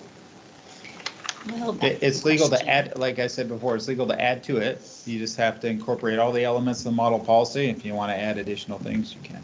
You see what I'm saying? I do, but the whole thing is, that's actually kind of my problem with this whole thing, is it contradicts itself all over the place. Because like the additions are saying, that we want to collaborate with parents and we want to have, collaborative family communication protocol, which I am so on board with. But then when it comes to, so this is under communication and use of names and pronouns. So this would be the WASDA model policy. It says before communicating with parents of transgender or gender expansive students, it's important to ask the student how school employees should refer to the student when talking with their parents and guardians, and then goes on to explain that for some students, families that affirm, that can be very helpful for families that don't, that can be unhelpful. Totally understand that, totally get that. But in the preceding paragraphs, we're talking about how we're going to be collaborative, or maybe it's the following paragraphs, that we're going to be collaborative with the families, and yet we're acknowledging right here that it might be that we're not going to be telling you about what's happening with your students. So I just feel like we need to commit one way or the other. Either we're going to, I don't know, and I need some guidance on that, because I feel like we're talking out of both sides of our mouths. Out of our mouth on the existing language. Well, the existing policy is essentially just the WASDA policy, right? That's the things that we're adding to it, I understand the spirit of it, but we've got to be able to figure out how to do it. Oh, you're talking about the stuff that's underlined. Yeah. Yeah.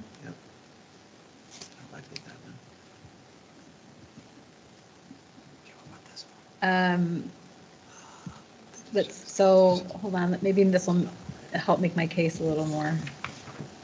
Yeah, so collaborative family communication protocol, point A, about 2/3 of the way down. However, so it's saying a student's fear or concern about their family learning of their gender identity should not be automatically discounted. However, the student's stated preferences are not the sole factor to consider, but then we don't elaborate on what other factors are that we would consider on whether or not we will be notifying families. I actually am okay with it being open-ended like that because it leaves it to the discretion of administrators. If, for example, child safety, overall mental health, it leaves the door open for a lot of, if a administrator thinks it is in the best interest of the student to notify his parent, I would say notify the parent. Well, and I'm glad you brought that up because I agree because I think that there are some instances, I think the original policy makes a solid argument for instances where, disclosing to a family may be harmful to the student, but it does not make a case for situations where not telling the family would be harmful to the student. And you can't have the students that are going through this period of their life, as we've said in the, first statement, that the confusing adolescent landscape, we can't have students coming and spending 6.5 hours a day with us 5 days a week that are going through a confusing adolescent landscape and not let their parents know, who have responsibility for their mental health, their physical health, et cetera, and not let them know about a major component about that's going on with them. I understand that there are situations where that's not the case, but it is my belief that the majority of the time, it's in the student's best interest for their families to know what's going on with them. And we don't state that. So I'd love it if we can figure out how to make that statement somewhere, that when we're talking about the safety and concern, where does it talk about it? That it should, sorry, I've been through this so many times and so many different versions of it. I literally have 6 packets up here, so I'm trying to figure out which one. But somewhere we talk about that the decision should be primarily, well, it should be solely based on what keeps the student safe. And we need to have written in here that it is very likely, in my opinion, probably more likely, that telling the family is what is going to be best for the kids. And I agree. We just need to make sure that it would stand, legally it's okay. Again, like I look at a lot of this policy and quite frankly, from a medical perspective, and a discriminatory, you're choosing to discriminate and give privilege to one specific group of people over the safety and feelings and concerns of other people. They can go do what they want, and if other people have concerns, those aren't addressed here. But it looks like a lot of these policies we can't change. Well, I wonder if you can add to it though, because this is what WASDA says in their, and we adopted this same language into, well, I guess it's their policy anyway. I think I've already read this anyway. It is important to consider the student's stated preferences regarding communication with the student's parents about the student's gender identity at school when assessing a risk of harm to the student. As students fear or concern about their family, learning of their gender identity should never be automatically discounted. However, student stated preferences are not the sole factor. The school district's legal obligation is related to protecting the student's safety, and decisions about the student's safety should be made holistically based upon as many factors as the district is aware. And can you say something like something in there that, giving preference to notifying families or recognizing that it could be in the student's best interest? I don't know why I feel like in matters like this, it's important to we can also encourage the student to talk to their family. Yeah, and that's in here. Saying something like, for the safety of the student, we recognize the important role parents and families play in the overall mental health of the overall health and well-being of the student. In most cases, they're right in the sense that it does contradict. So I almost think that every single time that there's a statement like that, we need to reiterate the parents over and over and over again. So I totally would love to have something like that at the end of it. We encourage, even though we've said it before, like say it maybe a different way, like we encourage. We do have there is a block that says the district recognizes involving parents and guardians in the decision-making process for mental health and social emotional issues of their student at the earliest possible time can assist in reduction of potential issues or self-harm. Yeah, but what I mean is anytime that there's a counselor or whatever reading through and they see a line, they're like, oh, I can talk to this kid and there's no mention of the parents. I want right after that sentence, no, we encourage you to talk to your parents every single time. So they see that every time. And to both of your points, essentially what we want the default is talk to your parents. The default is talk to your parents. Family. There will be exceptions, but the default should be to talk to parents. Yeah, As much as but what I'm hearing is that the default is for the student to talk to their parents. But I want somehow the default to be for the district Yes. to tell the No, parents. that's what I'm saying. Oh, okay. You know, not student. I'm saying the default is. Involve the parents. The district, the administrators, whoever it might be, their default is for the holistic approach, like it says, the holistic based approach to assessing this, typically that will involve getting the parents involved. So I think we all It agree will with be the this. rare exception that it will be So safer for the let's, students so to let's, not. let's tell focus the on getting that language in here, rather than the overall idea, because I think we're all on the same page I there. think we're So all on the let's, same so Okay. let's talk about the getting it in the specific places. The first place we're talking about is at the bottom, the last paragraph, and names. No, is that where you're at, the name? I don't know where I am. It seemed like what you were just reading from is under collaborative family communication protocol. Okay. Where it references the WASDA policy and legal news. Mhm. So that Yes, language, that's where I got it. yeah, is A, Yes, and that's page 3 of 7. Yeah. So are you suggesting adding a sentence I just, after? Yeah, so Yeah, I having a just want- sentence that says exactly what Mike said. In most cases, the parents, how should we say it? I don't know because it can't be declarative, right, Bronson? Well, It can this is be. more of a, In I considering mean, the- this is the protocol, so you have it under protocol, and so you're. In considering the health of the patient, that's your mind. In considering the health of the student, deference should be paid in involving the parents in this process unless it is determined that this would be significantly detrimental to the health and well-being of the student. Does that work? So basically what we're saying is the deferential option, the one we go with is you talk to the parents, unless there is a specific scenario where we think it will harm the student. Does that work? Students' fear or concern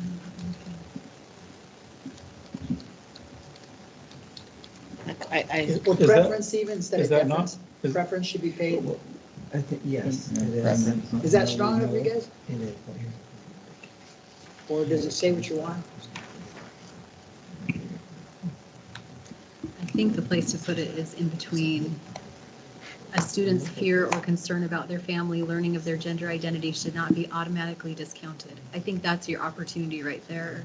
Then you could say, however, in considering the health of the student, preference should be given. Yeah. I just want to add really fast. I think that this kind of discussion closes off a lot of students to look for help. I just think that if I was a student and I was in this situation and I heard that telling an adult at school may lead to them telling my parent, I'm not going to tell anyone about what I'm going through. I think the kids are just going to keep more to themselves rather than telling people they trust, because in my experience, hearing from students, it's not more the time that the situation turns out good of someone at the school telling their parent. I think in more cases it turns out bad. And so I don't know. I really worry about that, of kids just not talking at all, keeping it to themselves, which we know corresponds with suicide rates. I appreciate that. So now let's go down that road. So like, let's say a student talks to a counselor or something, and then they start going through this process. The parents have no idea. They're having the different names, different pronouns at school. Again, the parents have no idea. And then I'll think it down the road, and then they're again working with the counselor for maybe multiple months. And then they decide, okay, I'm going to change my gender or something like that. And then all of a sudden, like, okay, at some point, way down the road, they're like, I'm going to change my, then the parent's like, what the heck? You've been talking to my kid for 6 months about changing their gender and all this stuff and not involving me. Who's the primary stakeholder of the kid? The parents. The parents are, right? Mm-hmm. So what you're doing is you're essentially saying, like, the parents aren't, now we're going to move the primary stakeholder of the kids to the school. Now the school is the parent, and the parents are like secondary, and that's really that's the issue that I would have with it. Now I do understand it puts the kid in a bind, but I still think that's a better outcome than them telling their parents. And I mean, there's so many things that could happen with that. Them sending their kid to some kind of religious camp, or just like having, if they feel safe at school, not telling their parents, but then if their parent did find out and they were at home and just like feeling awful just being home all the time. I mean, there's just so many things that parents can do that I think are a lot worse, and that I've heard specifically from students that are so much worse than their parent getting upset that their kid was getting, like, feeling safe at school, which I would interpret that as. Mallory, I do have a question. So you're assuming the worst of parents. You're saying that parents do all these horrible things. Right? You're saying that they're going to do that's not some what I'm things. saying. But you're saying that parents might do things. From my experience, that's what I've heard more parents Okay. react to that than So- positively, is what I'm saying. But my question is that you seem to have enormous confidence in counselors. So I don't think either of them are bad. I think they're both great. I think these people that are going through a very difficult time in their life with a lot of uncertainty and a lot of things going on, we need to give them as many outlets to help as we can possibly get them. I think their parents provide an important role. Why? Because duplicity in any form makes it very challenging for someone to have a healthy mental health, be in a healthy mental state. If you're duplicitous in who you are acting like, it becomes very challenging. And there's good evidence to show that it creates further anxiety, further mental health issues. So trying to minimize the amount of duplicity in someone's life, you're right. There is, I won't disagree, there is potential that negative could come from meeting with the parents. That's why in some cases we may not. But I think you can make the equal argument, and some parents will make the argument, that meeting with a counselor without the permission or approval of the parents, and the student is still a minor, can be equally detrimental and have equally negative impacts. And I'm sure Micah could share you stories of people who met with counselors and had the parents see a negative impact to the student. So I think, I appreciate what you're saying. You're right. There is potential here, and we're trying to build in a situation, but getting as many of the stakeholders involved in helping this kid through this challenging time in a productive way is really our goal.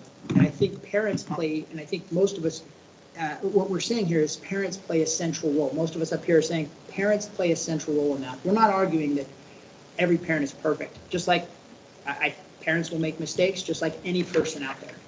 But I think we need to understand that they play a key role, and minimizing the duplicity in this person's life will actually help them to be in a better mental state.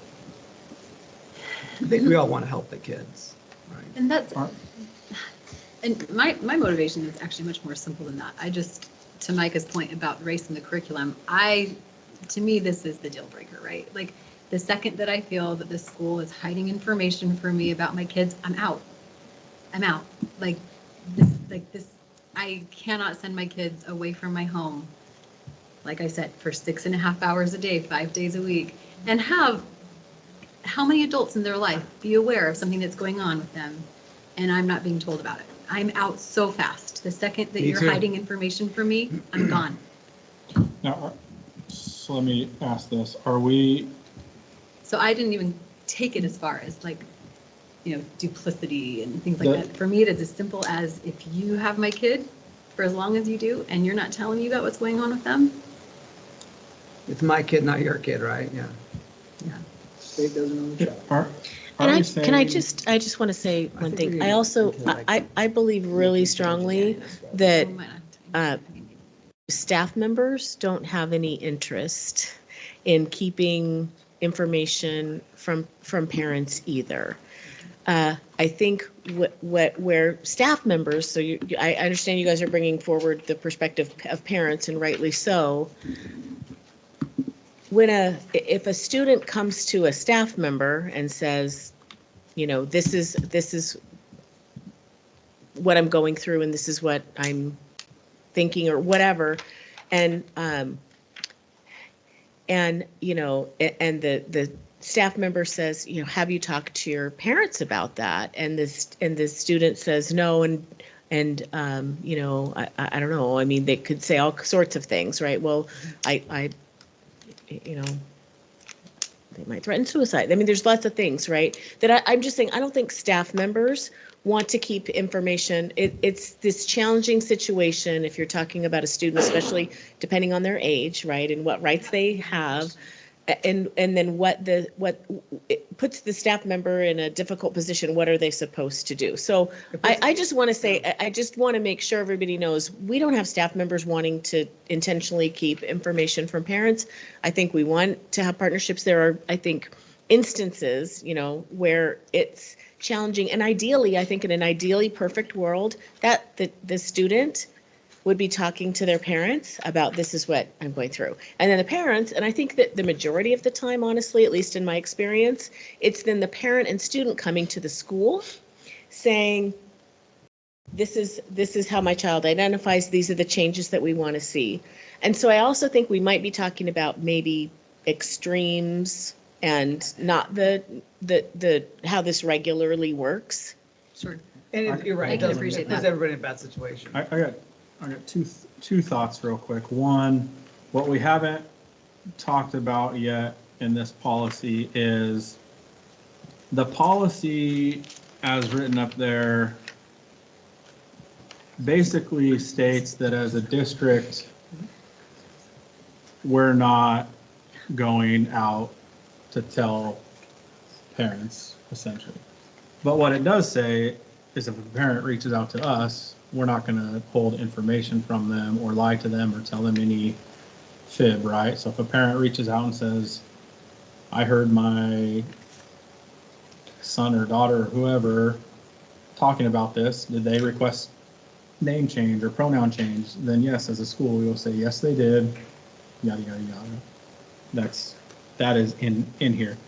The other concern I have with not, and maybe this is two different things, I guess, is we're also talking about kids at different age levels, Yeah, right? So if a fourth grader is saying, I want to be called this name or this pronoun, they're 10, right? So now it's not the medical piece that this state has done with I'm sure the state would love to do 10 as the medical limit, but anyways, now what do we do?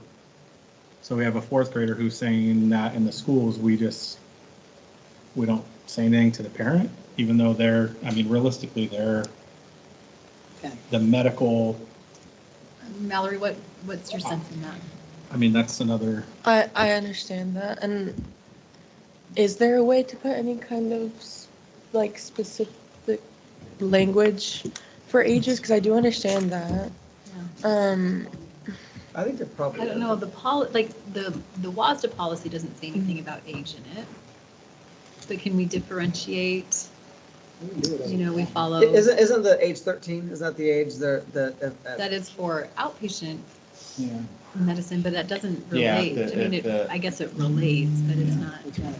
The person wants No. outpatient services, as long as they're 13, then they can do it without parent consent. Can't get a Unless tattoo. it's an immunization. You can't go get a flu shot without your parents.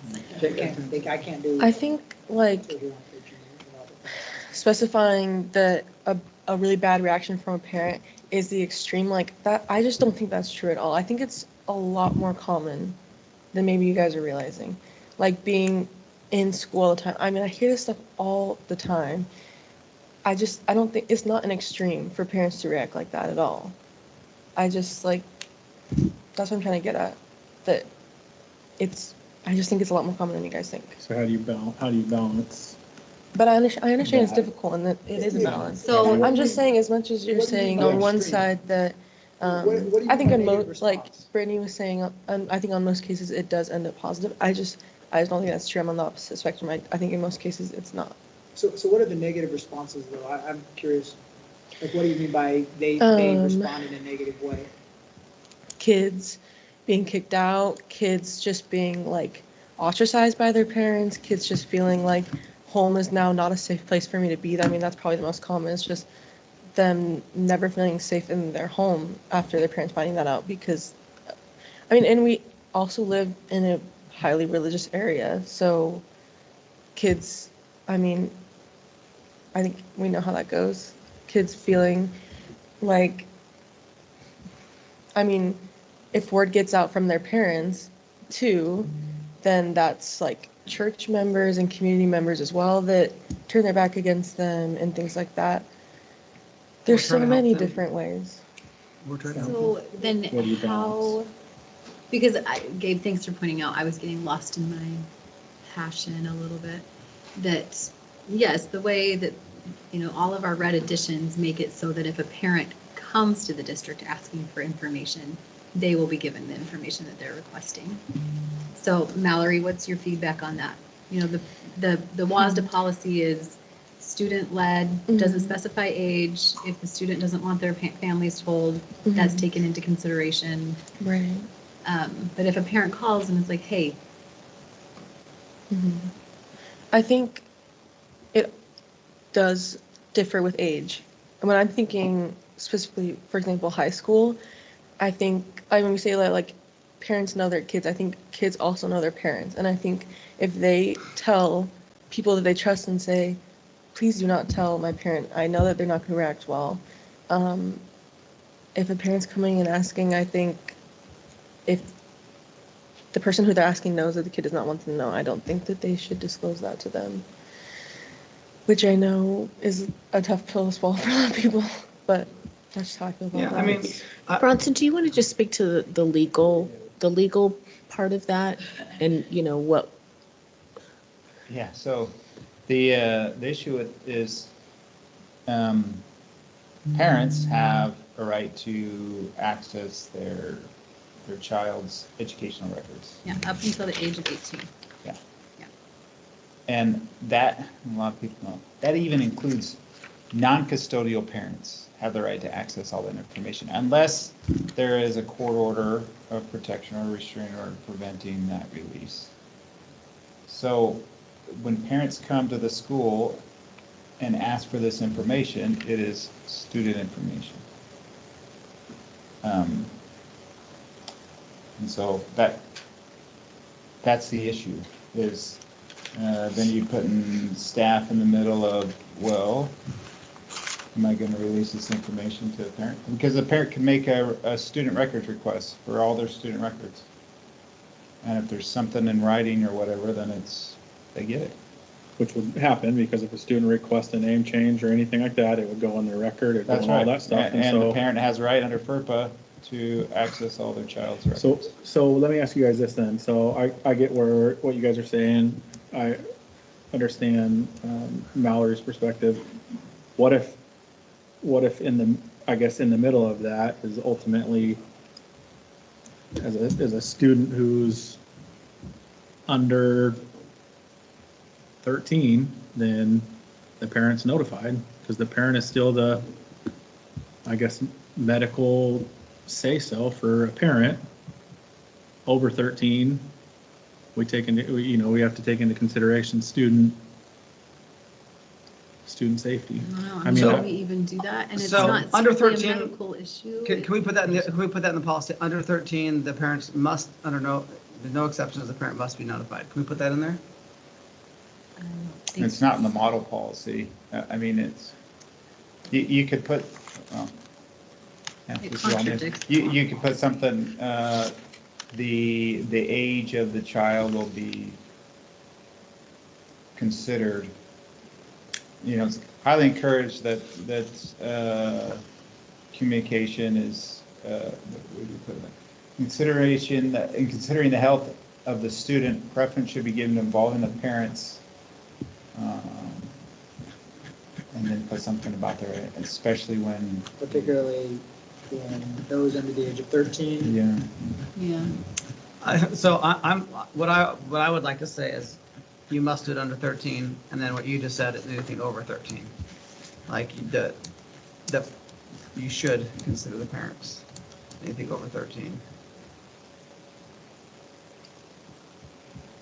So all of that would go in probably A then, of collaborative family protocol, because it calls out. Which is worksheet right now.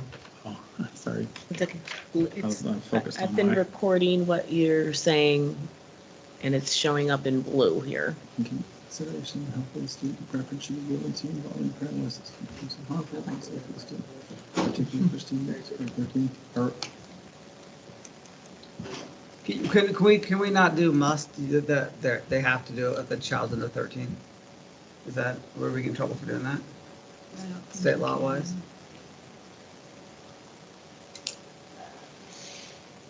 Well, if you look at the, I mean, I think we're, I'm just thinking about the extremes, right? Because that's kind of what we're talking about. Like, so I'm just thinking about students in foster care who don't live with their custodial parent. Would that mean that, that their custodial parent, who they've potentially been taken away from, we would be contacting them? I only bring those things up because if we're going to put stuff, we got to just be clear. Yeah, that's So are we exactly talking, I mean. We want to make sure that, yeah. And at the end of the day, the administrator of that school is going to be the one determining or interpreting this function, right? I think so. In consultation with, oh, so that, district. I mean, I think when it comes to these, it's more than just. It's interesting because I do agree that the model policy was written sort of with the, I think, as I read it, with the assumption of how it typically happens, where it's a parent and student enrolling, and it's a collaborative process to ensure that the child's rights are, and there's not discrimination and so forth. It doesn't really speak to all of these what if kind of situations, which makes it a little more challenging. But I think it's those cases where, we have administrators calling, and it's not very common.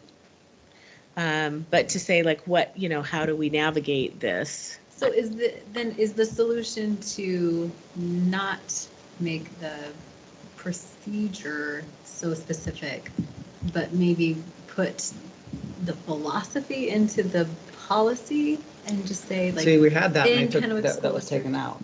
no, this is the procedure. Yeah, so not in the procedure, that way leaving it up more to the discretion of the administrators that are there, that understand the situation.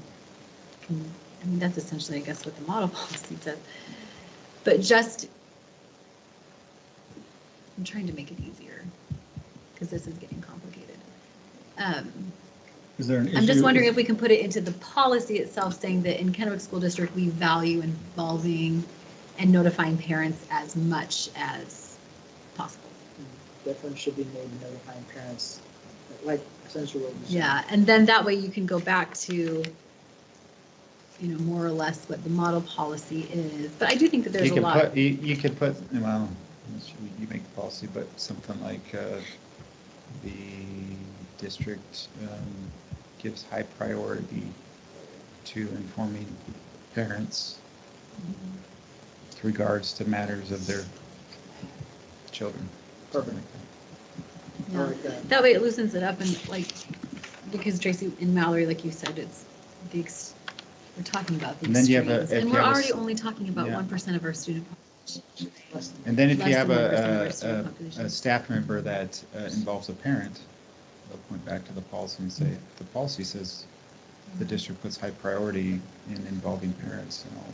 Yeah, and I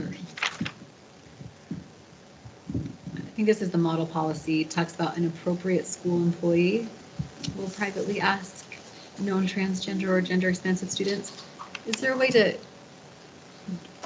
define that as just your conversation about teachers? We don't want, that should really be an administrator or, I guess, I don't know, maybe it needs to be someone who's close to the student. I guess maybe an appropriate school employee is the right one. Before we go there, Yeah, I just want to make sure, I'm trying to figure out where to All over put the place. this edition here, so. We're talking in circles, we have to, I think Can we we need maybe do to. this? Because it sounds like we've got a long way to go with this policy. I think there's, Do you know what I mean? What I would suggest is maybe Micah and Brittany, why don't you meet with Bronson, hammer down a policy that perhaps is a little more fine-tuned, and we try it again?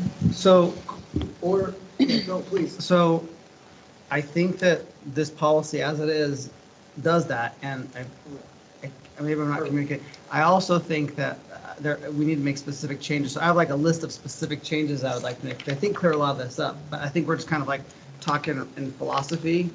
And if we could make some changes, maybe that'll clear some things up. Okay. Do we look at those? Sure. Yes. Yeah, I mean, Thank you, Tracy. Yes, continue that thought. Thank you, Ron. It is really hot in here. Smoking us out and we're like in a sauna. So I just wanted to capture, I don't know if that. Yeah, I like that, Tracy. Yeah. Values. That end, the district. Yes. Can I ask a question? Yeah. Back down to the procedure, there's where you have a number of items, and there's like a thing that says requested meeting. You have A, B, C, D, E, and then a new set of A, B, C, D. Above that, go up. Up. Are we just going in order? Where We're are just we? going to start at the beginning and go through it, right? Here. Yeah, right there. Okay. Mhm. So, just a couple questions. In that, actually go up one section, please.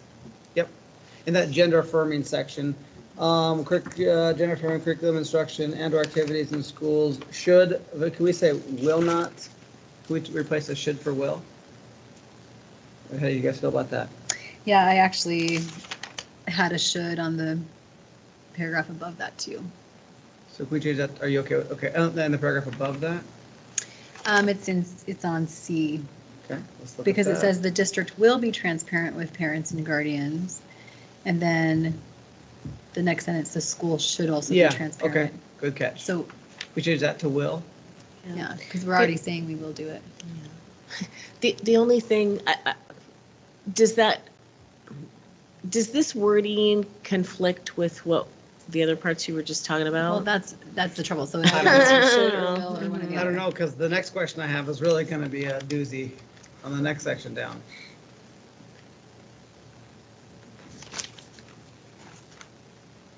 Any, Can we table that and jump to the next one? And then, so the next one on there, request a meeting. you see any issue with should or will verbiage? Well, if you go back up, I don't think it's really whether it says should Yeah, or will. they're different things. I mean, the first sentence is about curriculum, Right. right? But this is really the whole issue that you were Yeah, all that's just talking about. right. And so it says this here Yeah, and says something else in other places. right. So just, if we just table that, I think this next question might answer this one. So right here, on request a meeting, the 1, 2, 3, 4th line down where it starts with gender expression or identity. Okay, the next sentence before, right here. This next sentence, I have a huge problem with. Wait, where are you? I lost you. Request a meeting, Yeah. requested meeting, countdown 1, 2, 3, 4, where it says gender expression or identity. Yeah, yeah, Okay, yeah. Now the before, right there. Yep, Tracy, Okay. can you highlight that? Yes. So this I have a big problem with. Before contacting the student's parents, the school district will consult with the student about the student's preferences regarding family involvement and honor those preferences. I have a big problem with that. Because now we're saying, right? Now we're saying, okay, we're gonna ask the student says, no, but I don't want my mom and dad involved whatsoever. And we're like, okay, cool, we're gonna honor those preferences, and then we're gonna go forward without, is that kind of what that's saying to me? That's like basically Mallory's point, right? Yeah. Well, but then it says in consideration of whether safety concerns are present for the student. Yeah, and as a parent, I would say they're present. If my student, if my child is questioning these things. Well, the student can also say that they're present with their parents. There are safety concerns present about disclosing that to their parents. That's what it's saying. It says that underline. Here's, I think, fundamentally, right, the WASDA model policy is very much as it's written that it's the student makes the determination, right? It's the student's preference and so forth. Yes. I think the board has a high interest in flipping that to the parents, ensuring that there's family involvement. Right. I'm okay following the student's preference. I just don't want to leave parents out of the conversation. Does that make sense? Right, but it's the preferences regarding family involvement, right? Not preference around pronouns and Right. things like that. So that's what it's saying, that's how it's written currently, right? That it's the student gets to essentially determine whether or not the school can contact the family. That's really how it's written, right? And I know the board's interest is ensuring that the family is not excluded from this conversation. And then I think that and I understand, and then I think that there's acknowledgement that in certain, when the safety of the child is like, if there's harm that will come to the child, known harm that will come to the child if the family's involved, then that's a concern for everybody. Right. So I just say that because I think this does say, and maybe it's not worded exactly, but I think, Micah, you actually, this additional wording is wording that you suggested here, right? Yeah, I want to clean that. I mean, Mhm. I'd like to clean that Right. sentence up, and I don't know if that's that sentence that we have to have because of the WASDA policy, or if we can modify that sentence. That's kind of a question I And have. see, and that's the whole thing. It's like all of the wording here is existing. But if you go back now and you think about, okay, if that information is left in there, what supersedes that is where we say, basically, we divvy up between the ages, right? Isn't that And we kind of put that there. part I of the mean, reason? I think parents should always be informed. Always. If a kid can't have if a 17-year-old can't have a tattoo, they can't vote. They can't have a gun. There's so many things. Why? Because their brains are not fully developed. That's what parents are for. Parents are to help the kids, to guide the kids, to teach the kids. That's what a parent's job is. You can't just take that away. Right? Yeah. Well, unfortunately, the Right. state is, right? I mean. Yes, so I'm trying to push that envelope back as far as I can. And so I'm wondering, can we modify this without messing up the law? Can we modify the sentence at all and lean it more the other way? Well, say how you want to modify it. I'd like to take that one. The RCW says you have to take all the elements of the model policy. I know, I'm trying Whether you to- like it or not. I mean, so before know, contacting a student's Who wrote parents. this sentence? Is this in the RC? That's what I'm trying to find. I can't find I it. thought you wrote No, this, no, this in before consideration. contacting the parents? That's in the WASDA model policy. That was my question. Procedure, Yeah. yes, Okay. this part, and then I think you put that in there. I don't. Suggested. I don't know that I suggested. Well, that's, that, yeah. but it- no, you- but- okay, but- you Weighing did. at it. You did. Okay. I don't see the. I don't. You did. I don't see the requested meeting portion. I think in- that's just a header. right. Even I don't see the. It's in the original, The so I goals mean, of it's the in the meeting. existing. Oh, right. Okay. Gender. Okay. Oh, it's where it starts. Got it. Okay, so hold on to that one. Then. Are there other ones that are easy discussion to get into, and then we can either follow back with some of these, or I have just a question for you. So what you're saying, whatever's in the WASDA model policy can't come out. That's Well, the because law. RCW says you have to adopt all the elements of the WASDA policy. Even At a if it's minimum. just basically a double sentence. Well, all the elements, and so. Okay, so let me ask you. When you look at that, before contacting students' parents, the school will consult with the student about students' preferences. If you take that out, you're taking out an element of the. Okay, so let me ask you this then, real quick, because this will answer pretty much all the questions I have left. So Tracy, under restroom accessibility.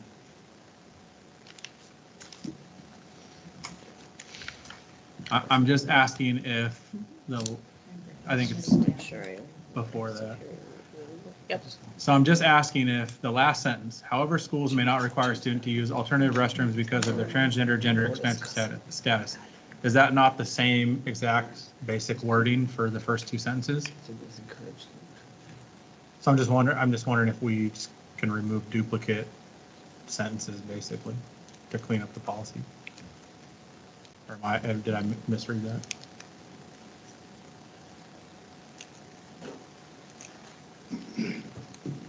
Seriously, I'm great.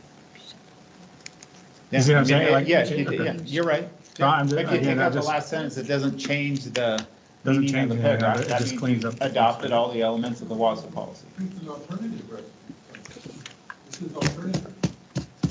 So your legal opinion, Bronson, is if we remove that sentence, it's not going to do anything with the So you're talking about the last, Yeah, the last sentence, not that Yeah. one, right there. Yeah, we're Where it saying says that how the it- students are allowed to use a restroom that corresponds with their identity, and no student will be required to use a restroom that conflicts with their identity. Those two sentences to me means we're not going to make any student use any other restroom based on what they say corresponds with their identity. I think that any student, regardless of their gender identity, who requests greater privacy, speaks to the fact that if there's parents, and we have had parents Yeah. ask before, if their student can have, who is identifying as cisgender, if they can use an alternate. Yeah. And it's like, sure, any student can. Yeah. So we can't take that out. Right, that's what I'm just But- saying. but I You're think just saying the last I think sentence? Reading this again, the last sentence, however, schools may not require a student to use an alternative restroom because of their transgender or gender expansive status. Mm-hmm. So if the state put that in there because they're saying the student identifies as this gender and the policy says, okay, the students will be allowed to use a restroom that corresponds to the gender identity they assert, and they're asserting, let's say they're female, they're asserting they're male, and the policy says use the male facility, and we're saying, well, because you're now saying you're male, you can't use the male facility, but you can use this other restroom. That's what that sentence is saying.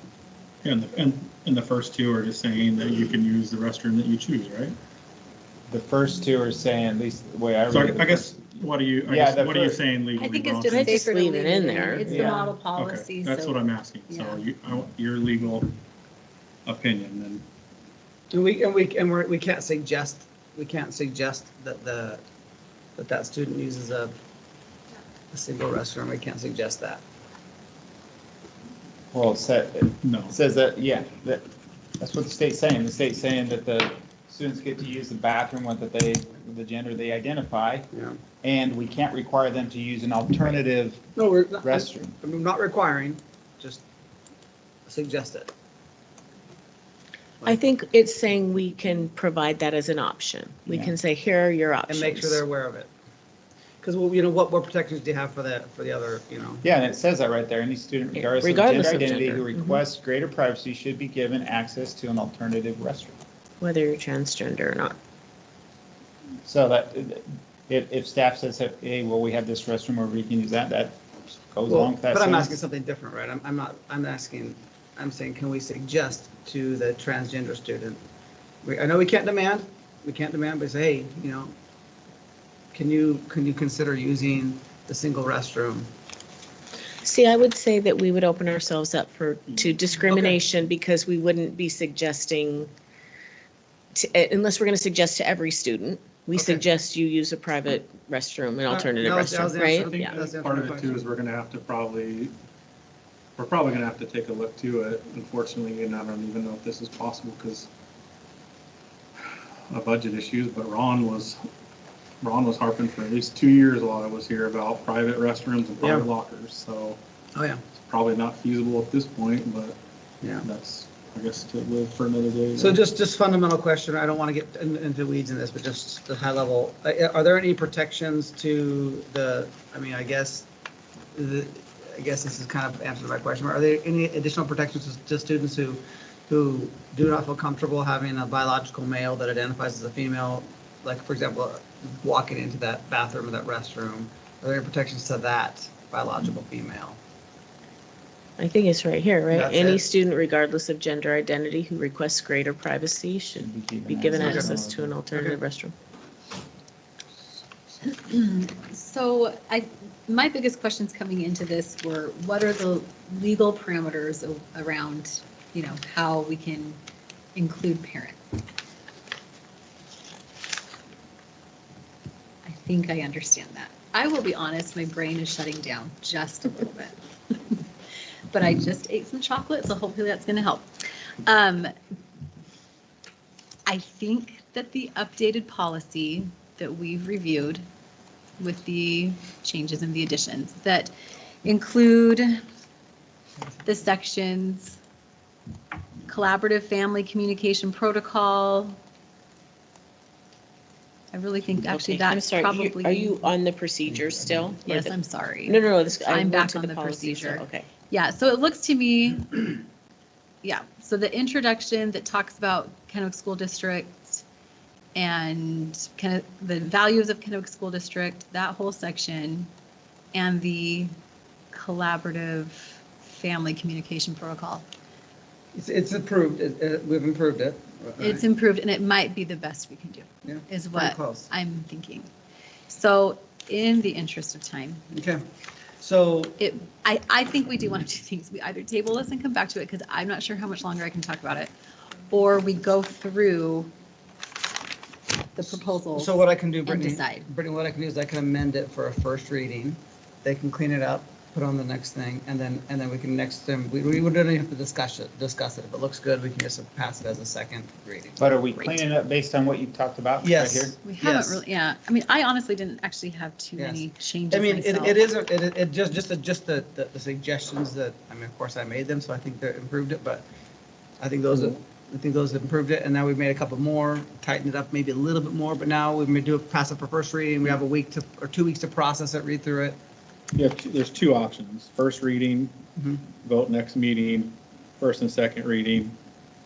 You vote on the policy as amended, as it's been amended. That's the other option. Okay, I'd like to So- make a, I would prefer the first reading. I apologize, again, I'm on call, so that's why I've been stepping out. I just had to take some phone calls. I would prefer the first reading, that gives, what you had already, what was already up there, or what was in the packet. better. So Okay. let's do that, and then Mike will be here. Yep. Mike will have his opportunity to weigh in. Yeah. That way everybody On his thoughts. Okay, I'd like to make a motion to amend policy R 3211, gender inclusive schools, and 3211, policy 3211, be presented for first reading. As revised? As revised for first reading. So I'm not entirely sure what I'm voting on. I'm just saying that I like the correction. or You're the voting amendments. on that right there. Right. What's cleaned up? But it's not being Final. finally No, approved yet, because we'll, It's, okay. it's just being passed for first reading. Okay. Then it'll sit on the docket, let you review for 2 weeks, and then it'll come back and we can just pass it, or we can discuss again. Sounds good. Okay. Oh, sorry, hold on. Mallory, any final questions, or do you want to, if not, you can do your advisory vote? Yeah. Again, clarifying, I'm voting on this.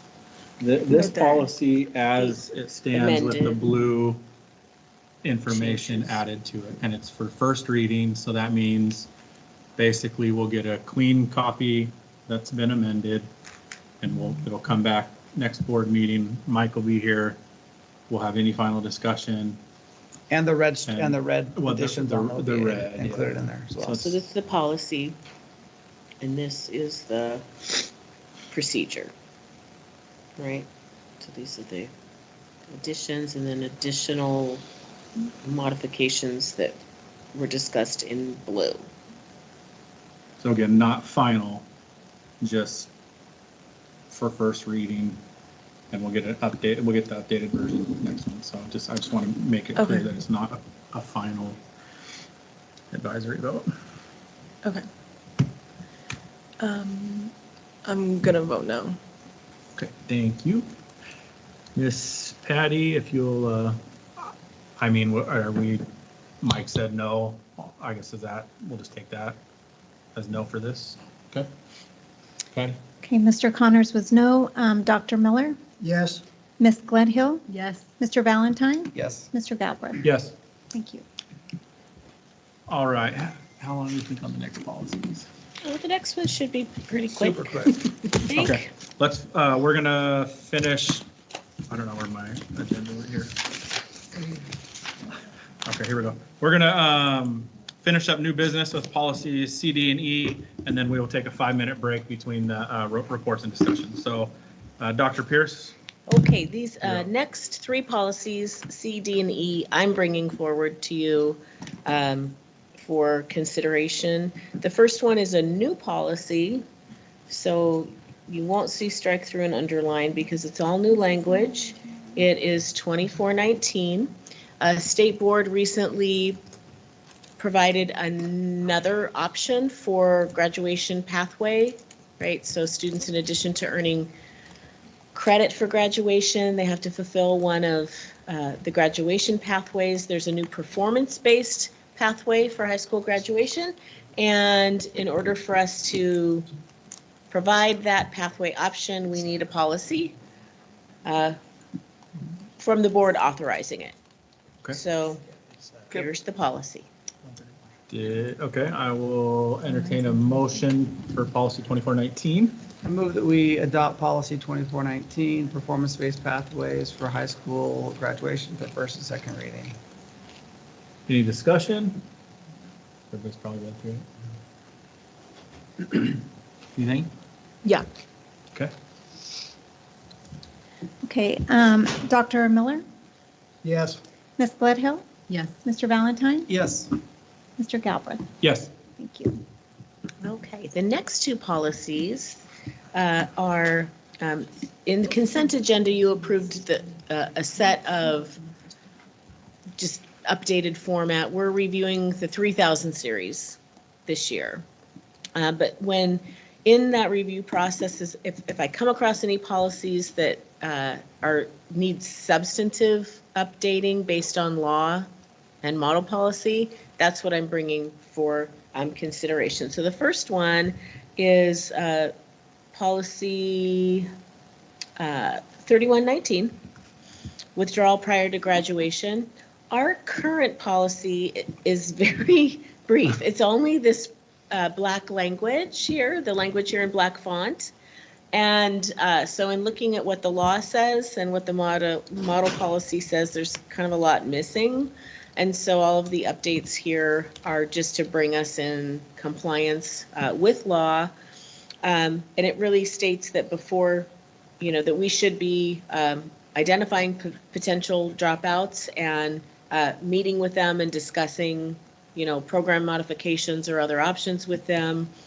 And that the other part is that every year, so this isn't something that we've been doing, you'll get an annual early withdrawal report, which outlines the age and grade level for each student that is withdrawing, prior to graduation, and the reason for leaving and any follow-up data that's been collected. So this is just good. There'll be a new process we need to put in place, though.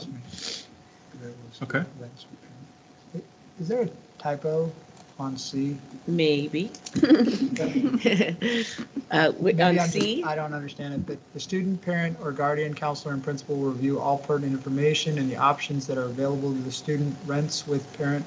Okay, yes, there is. So. I figured. Thank you. Good catch. Review all pertinent information and the options that are available to the. Okay, now my brain's turning off a little bit. I wasn't sure I what think the it word- just needs to say that, right? To the student. Wait, To the student. The student from the guardian, counselor, and principal review all pertinent information and options available to the student. Yeah. I think it was just some. Carried on. Yeah. Something. Okay. Yeah. I will entertain a motion. Thank you. To adopt policy 3119. I think it's 3119, right? No, just kidding. It's 3119, sorry. I will make a motion to approve policy R3119, withdrawal prior to graduation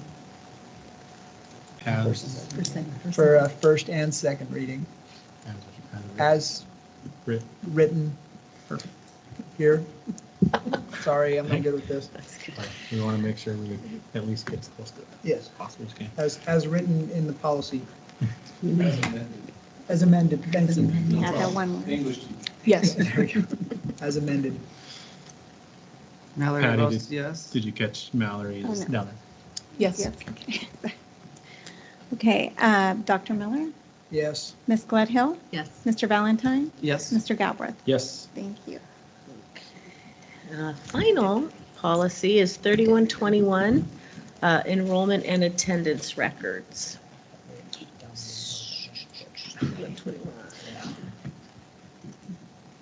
This is another one in just doing the review. We currently just say this. And so it was missing a lot of important information and information that's included in the law and some more specifics around requesting data. I think that we are doing these things, just to assure you. I just don't think that the policy is really reflecting current practice. So it's ensuring that we have records and know if there's any safety concerns when we're enrolling students and so forth. So also some specificity around proof of residency and other things, so.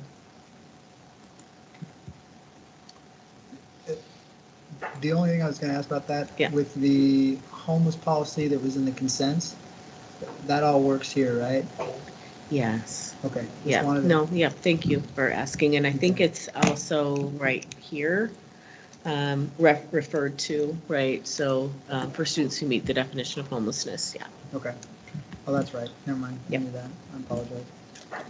I will entertain a motion to policy 3121. I think it's my turn. I move to approve policy 3121, enrollment and attendance records for first and second reading as amended. Good job. Thank you. Spot on. No, Yes. Oh, there's no As amendment. not amended. there are no amendments. There were no amendments, right? As presented, yeah. It's presented? Yeah. As amended, it's been amended. Oh, did you amend it? These are all amendments. All right, as As amended, you got it right. Okay. Okay. Mallory? Yes. Okay. Dr. Miller, Yes. Ms. Gledhill, Yes. Mr. Valentine, Yes. Mr. Galbraith. Yes. Thank you. All right, that wraps up new business for our meeting. We will take a 5-minute break and then get into reports and discussions. Back at 8:12. To order, and we will get started. That's good, I didn't it's mean to snap late. it. We need to be aggressive. I need some of your sorry. candy. When you made Taco Bell, you made the one. Yeah. Did someone DoorDash dinner? Just kidding. Just kidding. We ate. If I had $1 for everybody that said All right. that, We're going to move into reports and discussions. Up first, the 2024-25 preliminary budget update. Mr. Vic Roberts here with some great news. All right, well, thanks for that. Some great news, some bad news. Thank you, sir. Yeah, so the goals, accountable, down here, no real decisions to be made. Discussion maybe is limited based on the time here on fiscal oversight. So just hitting on the same things, we started out 16 million in the hole there, and we're trying to work through that. We're coming in with the revenues changes. So April 10th, you see the column there, we had about 20.8 million more. We worked on putting some stuff in the state's formula, and the numbers went up by about $1 million. So that's good news, right? And we'll still work on this. There could be some more tweaks to the revenues over the next couple meetings. And we can go through here just so you can see a few changes here. Special education, a little bit increase there. The enrollment, the way that formula works, a little bit improvement there. And MSOC down a little bit, but generally good news on the revenues. And then the staff changes there. You can see April 10th versus April 24th. A little more work was done on that. Going through the list here, you can see some changes, but generally went down. 10.57 million was the increase in cost. Now it's 10.145 million. So that's good news. However, the liability insurance, in looking at that cost, which is up here, the budget was 3.276 million, and or the preliminary budget then is 3.76.5 million, and then there was not enough money increased in that budget. The factor used was less than 15%, So this is actually going up to 4 million. So we had 3.765, or I had that number. The budget was 3.276. The actual cost this year is going to be 3.45 million.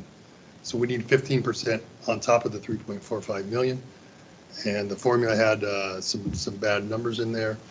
So instead of 439,000 increase, it's 734,000. So that was a bummer. And so that changed this number 1.7 million to 1.975. So overall, down a little bit here, almost $140,000. So that changes these numbers. 9.36 million additional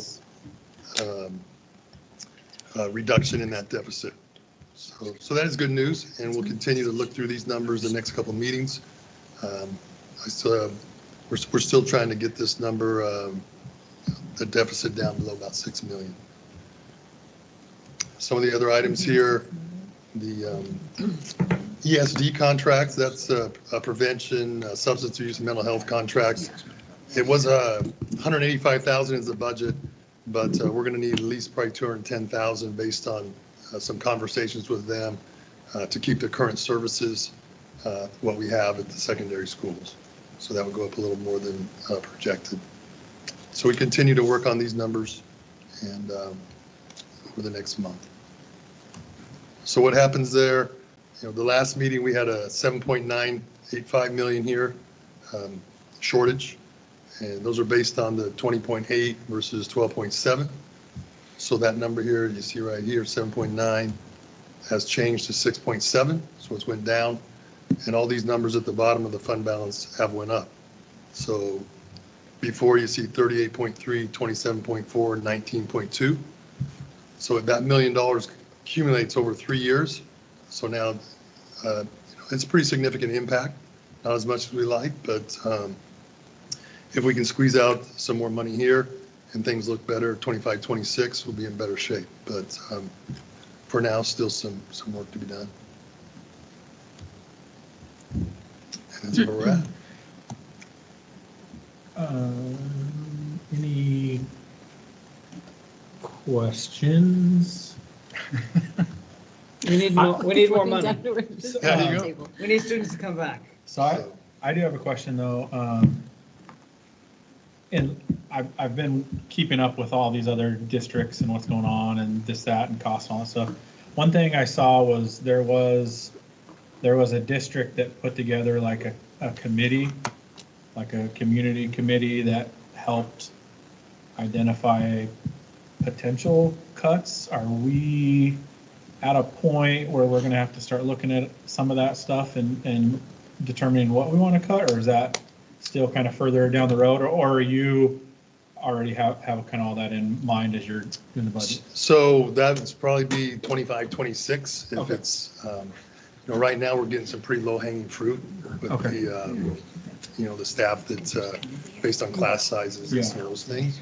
But if things don't come in, enrollment, some of these things in 25, 26, turn to the worse, and a little more money needs to be taken out than say the 3 million that's sitting here, for 25, 26. Then that would be something that you have to kind of vet some of those other more difficult decisions. Because I know someone in the community who will have a lot of knowledge from 25, 26 that might be interested in helping us out. Wink, wink. Yeah.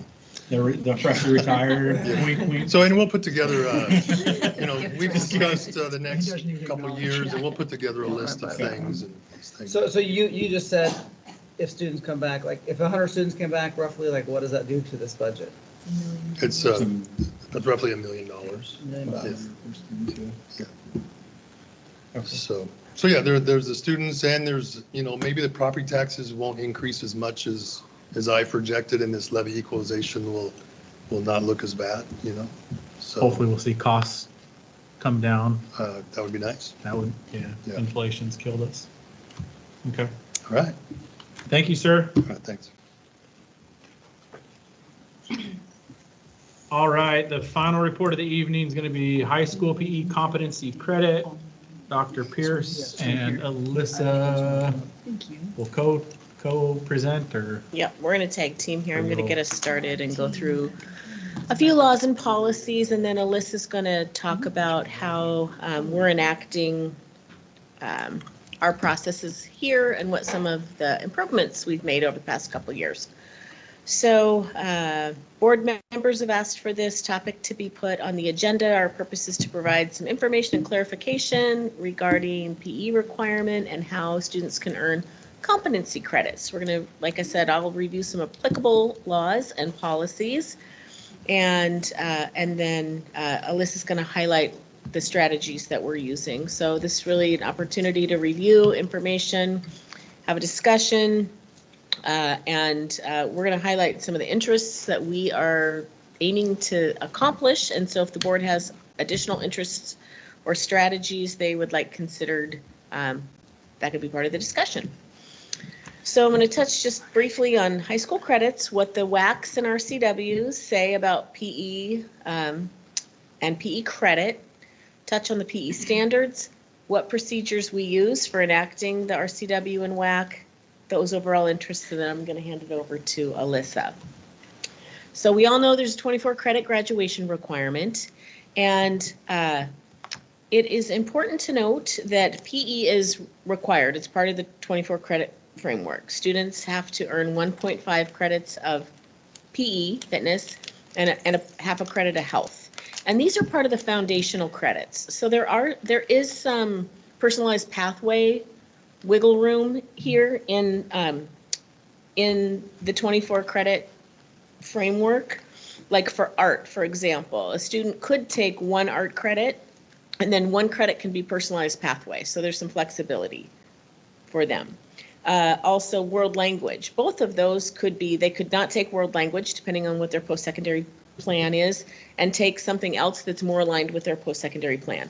PE is not one of those flexible personalized pathway. It's a foundational requirement, just like science, math, English, all the others. So they don't really differentiate it between it being any different. RCW says all schools of the state shall emphasize the work of PE, carry out of the PE requirement.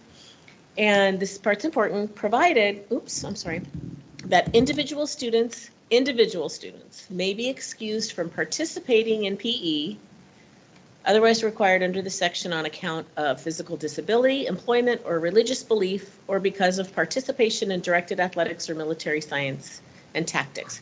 So this actually then is more clarified in the WAC. Okay, so there's the RCW, and then the WAC again highlights what those requirements are for health and PE. So this WAC is the state subject and credit requirements for high school graduation. And it says such excused students, right? So it's referring to the students that are excused under RCW for one of these reasons, that such excused students shall be required to demonstrate mastery of the knowledge portion of the fitness requirement in accordance with written district policy, and such policy should be based upon addressing health and physical education learning standards, as well as alternative means of engaging in physical activities.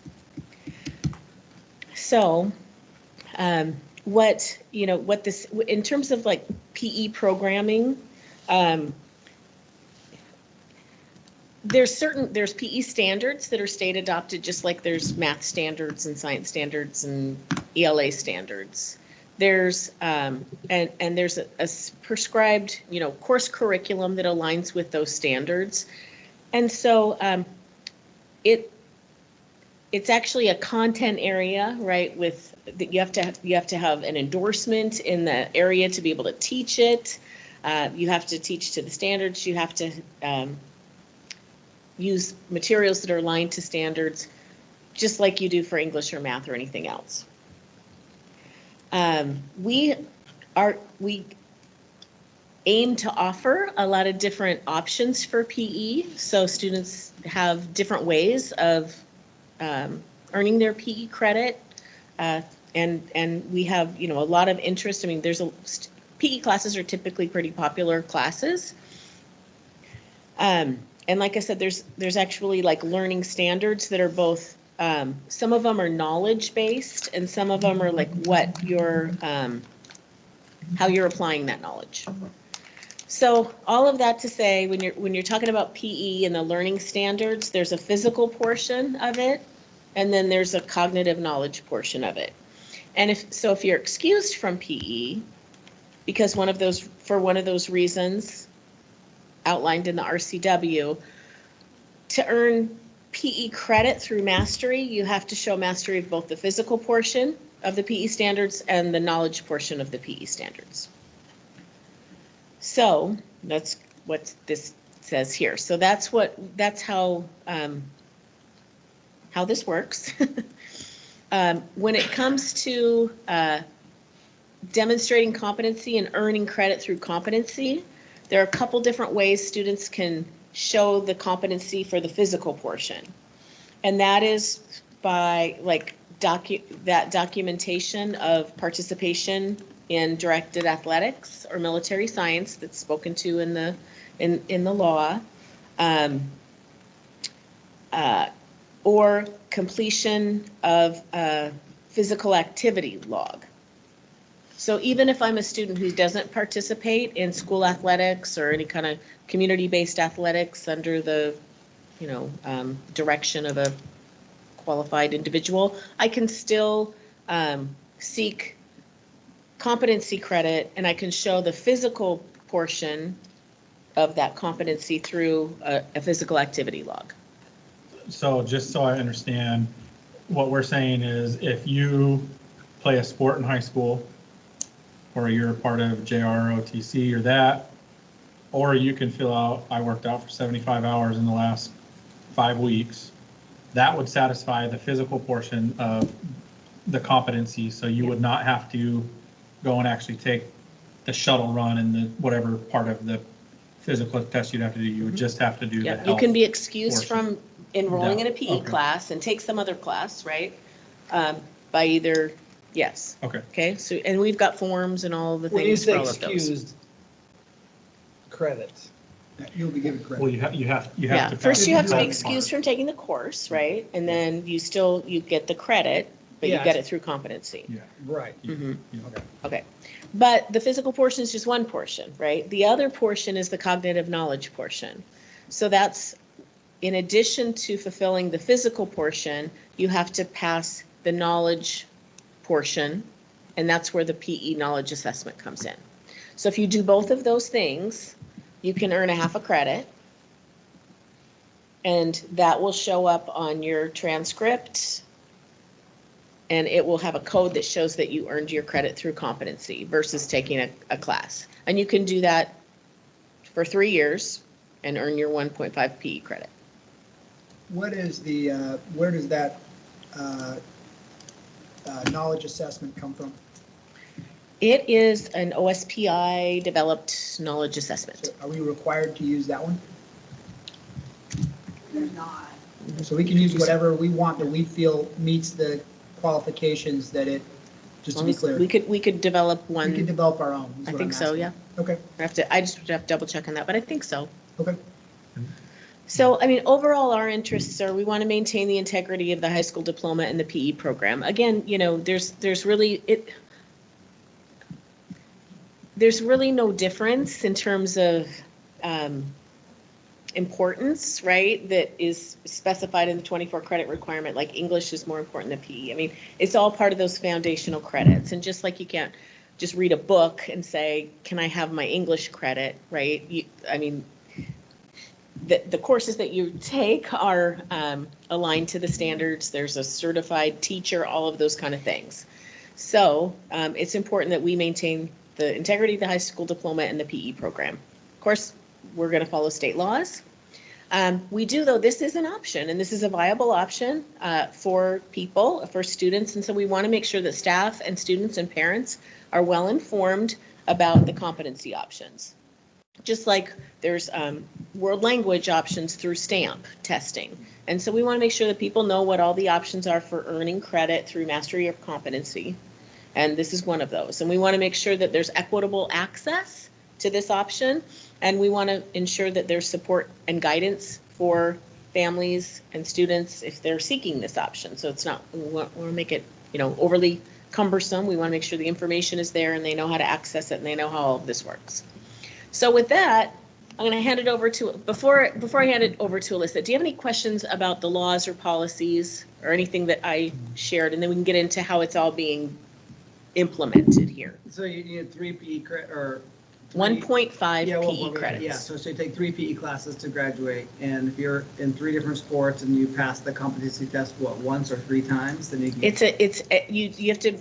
You have to document your participation in the sports in the year in which the excusal is sought, Oh, right? Okay, so like you do freshman basketball, sophomore basketball, junior And then you basketball, take and you take the test. knowledge all 3 portion that years. aligns to the 9th grade standards for the Boom, all 3 knowledge. years, and then boom, there you got your. You can PE earn your, credits you can graduate. earn your, yeah. The half a credit of health. Half a but credit but of you're- health is yeah, But you have your 1.5 PE credits PE. from that, okay.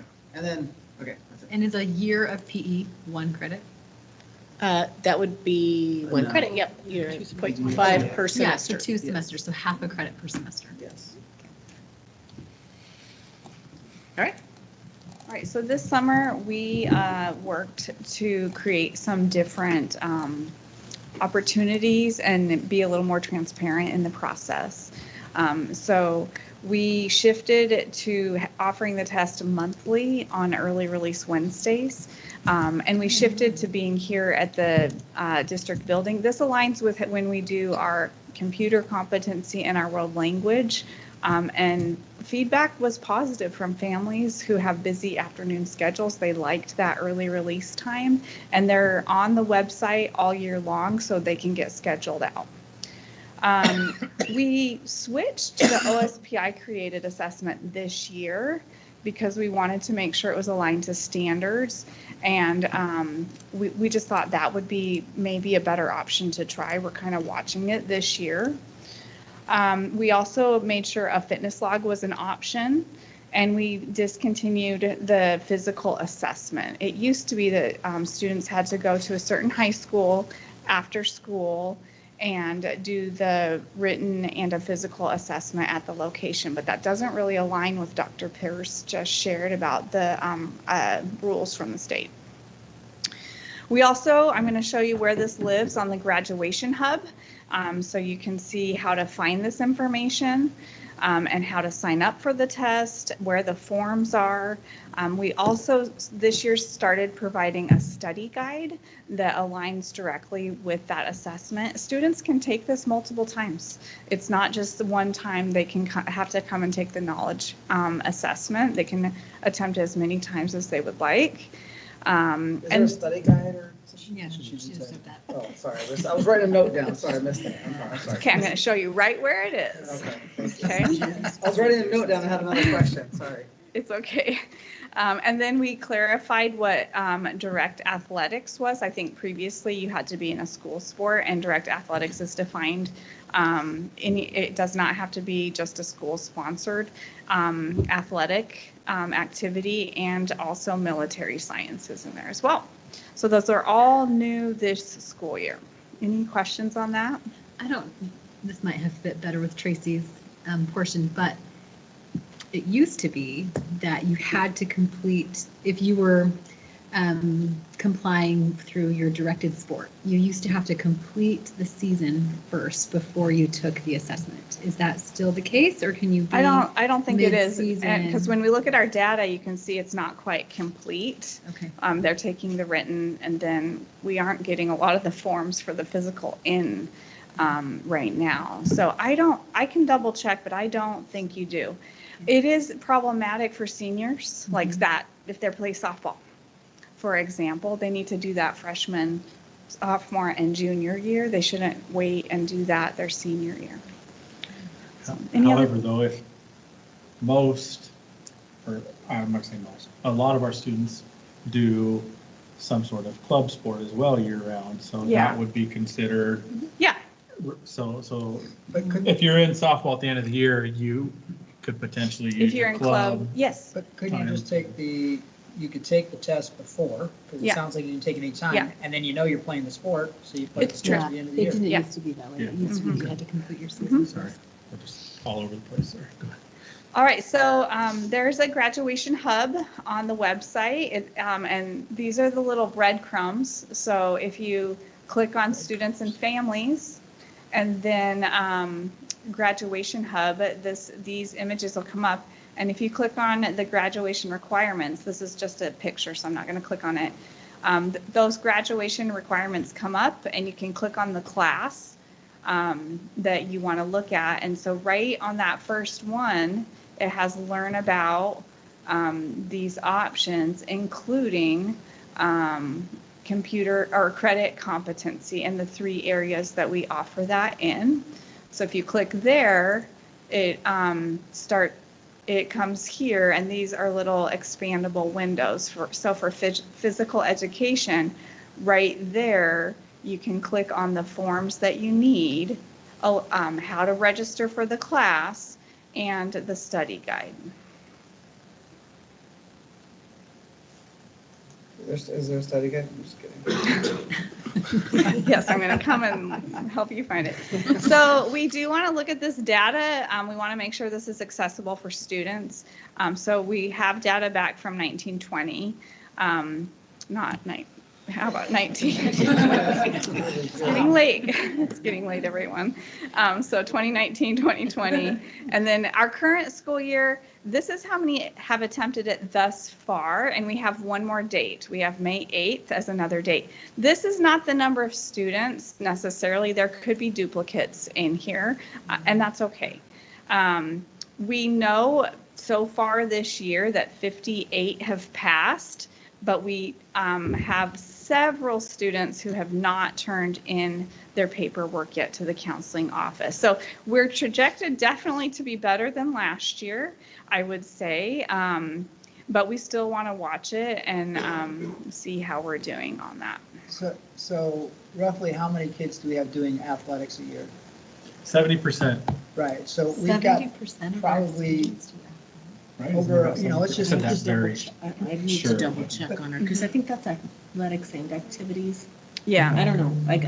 I'll follow Yeah. up and get you. At our big 3 schools, we have roughly 9,000, or between 8,000 and 9,000, right? Students, so 70% of that, or big About- 3 high schools. No, it's about 18 times 2 plus 4,500. 15. If you're looking, are you looking for how many kids are taking advantage of this? It's about 3%. Yeah. And so that's what, when I did the math earlier, it was ridiculously 50, low 50. percentage of kids that are taking advantage of this.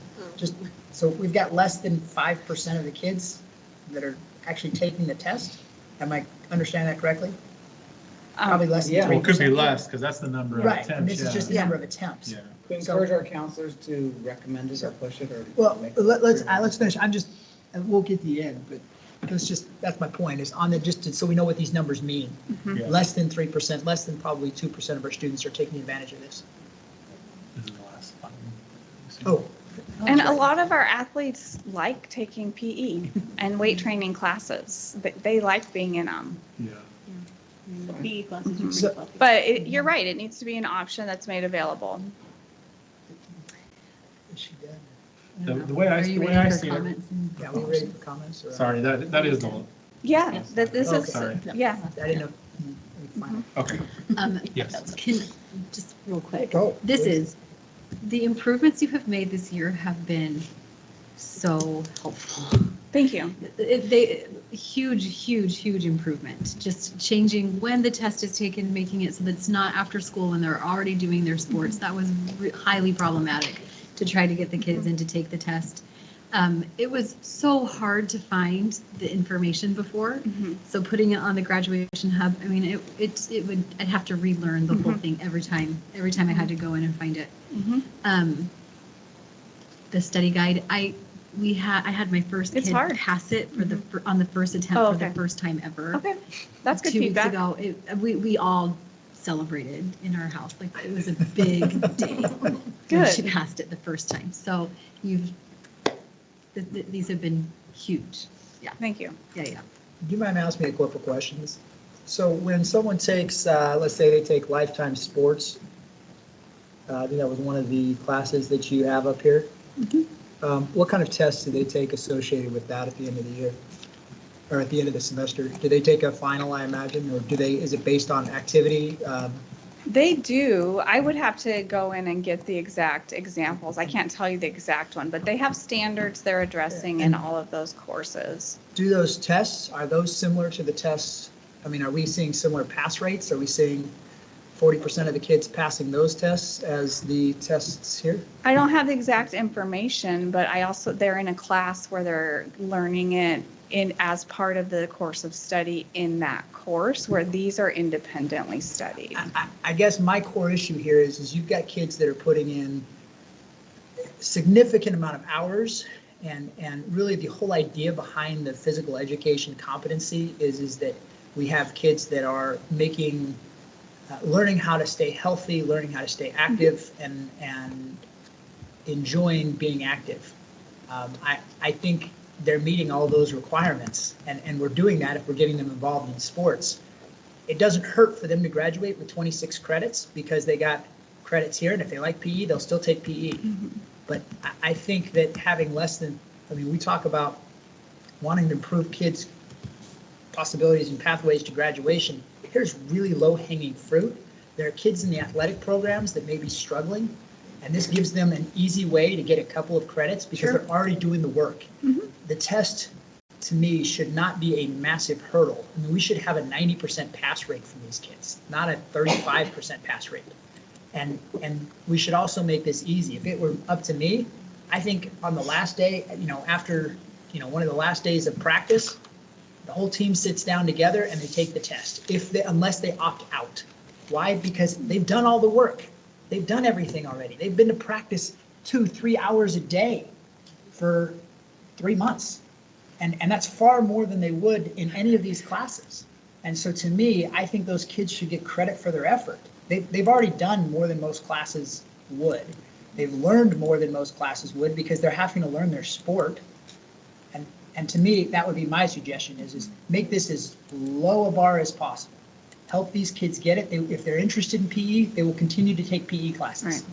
So my suggestion to the board and to the district would say, look, we've made good strides, but I think we need to make it even easier for these kids to take advantage of this. Like I said, last week of their sport, one of the days is dedicated to taking the test. I don't know. What are your thoughts, everybody? Well, I kind of went that way too during the presentation was how do we, because I look and Dr. Pierce, you and I have talked about this a lot over the course of 2 years about how do we overcome the 24 credit hurdle, right? Because everybody's, if you fail one class, now you're kind of like in a stress situation. You got to figure it out and you got to take summers for this, that, and the other.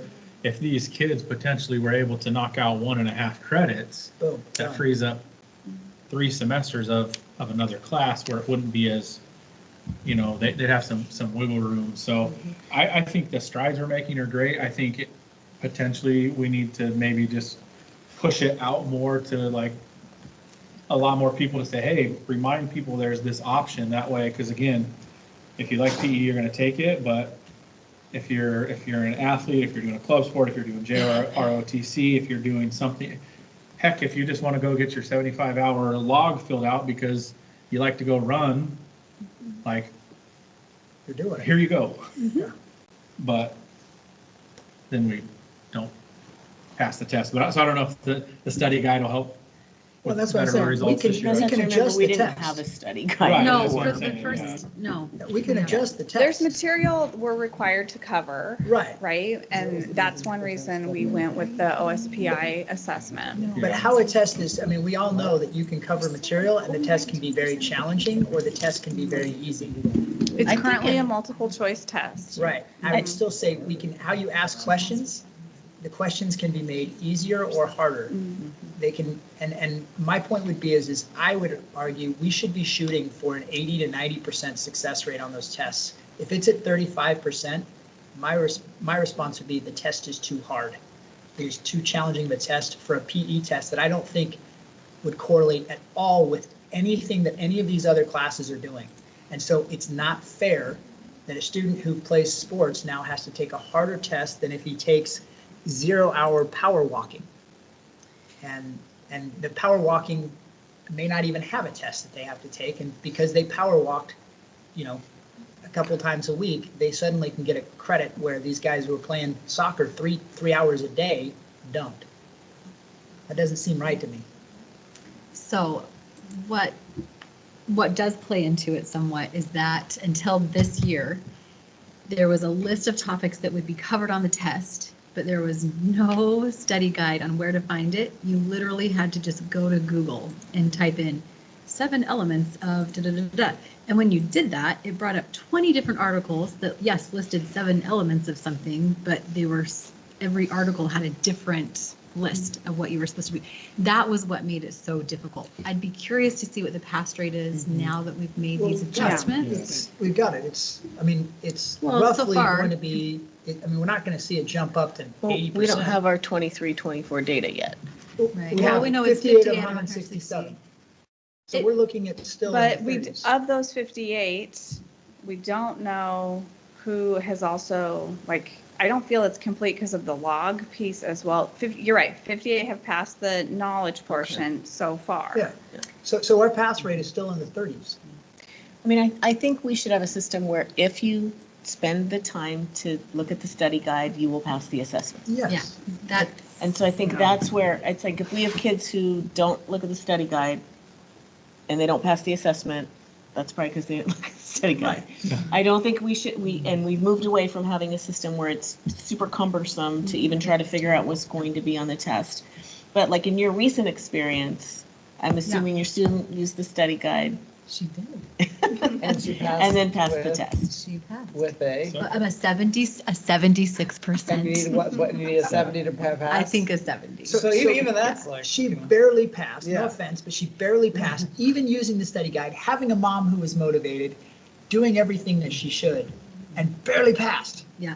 It's a There high are bar. there are huge improvements, but I think that there are still some things to look at. So one of the questions I had was, I'd be super interested to know what the average GPA is of those taking the test. Oh, do you know that? Oh, you said it like, right oh, it's now- right here. No, but I think I know their names. Because my and so I suspicion could- is I my could look at- suspicion is that they're probably high performing students, and so the average student has no chance.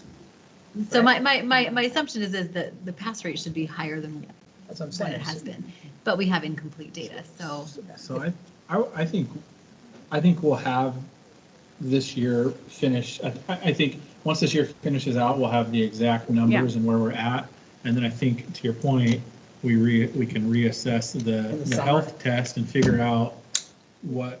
What do you guys feel is a comfortable pass rate? What should be our goal pass rate? I mean, like when Tracy says it there and says like, we want to keep the high academic standards. For me, I'm like, okay, like I like the test part of it. I do. But I'm not like so strong one way or the other. So, I mean, like you guys feel strongly about this and I'll just like, I almost feel like I'm just like honoring your guys' strong opinions, with just like, okay, let's make it a little bit easier. If I'm on the fence and you guys feel very strongly about it, then I'm happy to go with that. So, let's make it like, I think, yes, 70% of the 80% of the kids probably should be passing it. That's the number kind of you're looking for. Yeah. I think let's kind of shoot for that and make it like that. And I just don't see a downside. I mean, what is the downside to kids passing this test and getting this half credit? If someone We could just want to keep the high academic standards, and that's all. But again, the high academic standards come I'm from not arguing power with you. walking. Hey, I'm not arguing with you. I'm going with you. Yeah. I'm I going just with don't want to make assumptions that the power walking class is just kids walking and there's no instruction happening. But I mean, some of these You have though- to be certified in PE to be able to teach that course. I don't think he's saying that. I think he's just saying. I know. I'm but just like, I grabbing don't- one off we the don't list. We know could choose what, anyone. yeah, But my point being though is I don't think that, again, if we took a kid from the power walking or the PE 1-2 or lifetime wellness and put them and sat them down to take this same test, that they would do any better. So it's not as though the class gave them information to pass this test. So my point being, the information on this test is more than what is being asked of the kids in the classes. Yeah. If it is more, But then if you it's kind not of right. compare it to like the STAMP test, right? So that's where you can earn world language credit. Based on proficiency. Right. level. It's like you're bringing. But that's only a test, correct? Or do they have to do so many hours of? It's a proficiency test. And that's what I'm saying. It's So this only a is- test. this is They're not-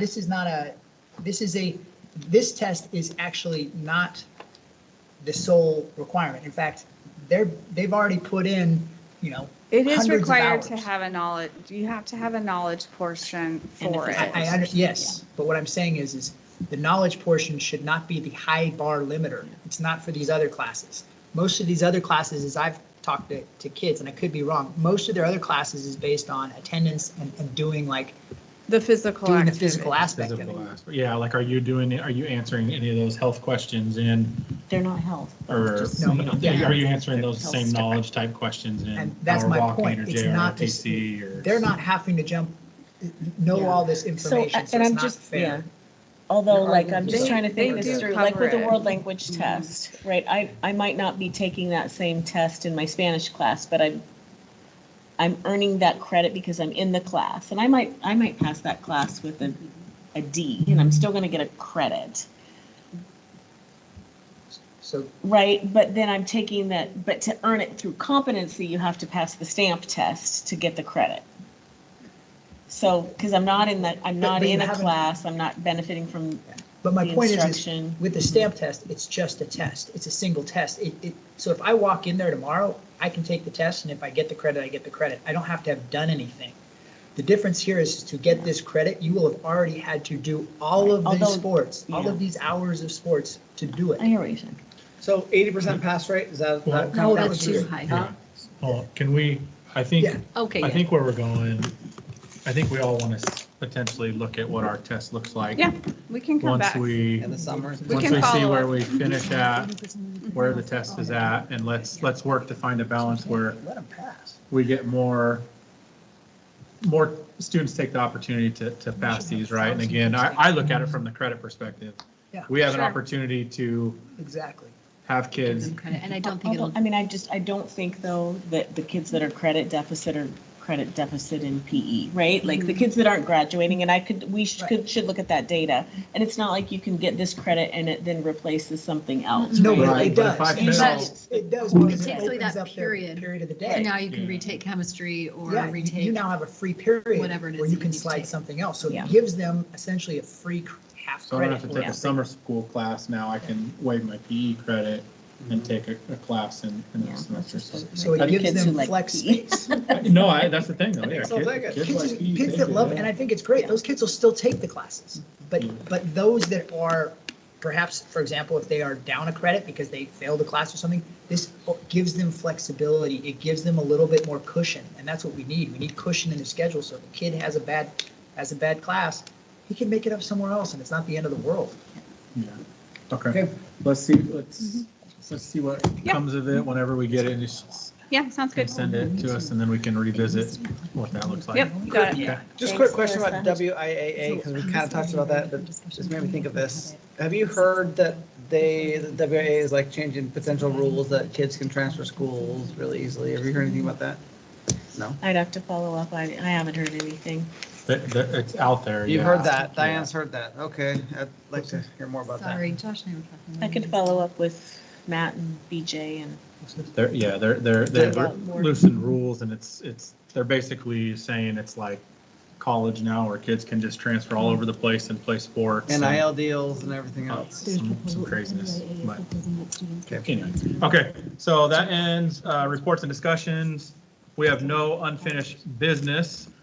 The next meeting agenda, we have preliminary budget 2024-25, K through 12 student goal reports, all students are safe, known, and valued, capital projects update, 10-year capital facility plan. We have policy 3211 for second reading, and then also. Do you want to talk about this community study idea that has come up?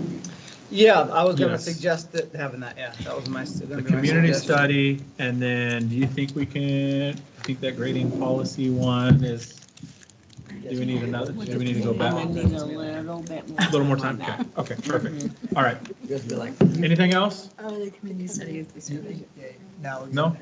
All right, It'll be so like a follow-up. we have no other businesses authorized by law, so we will adjourn the meeting.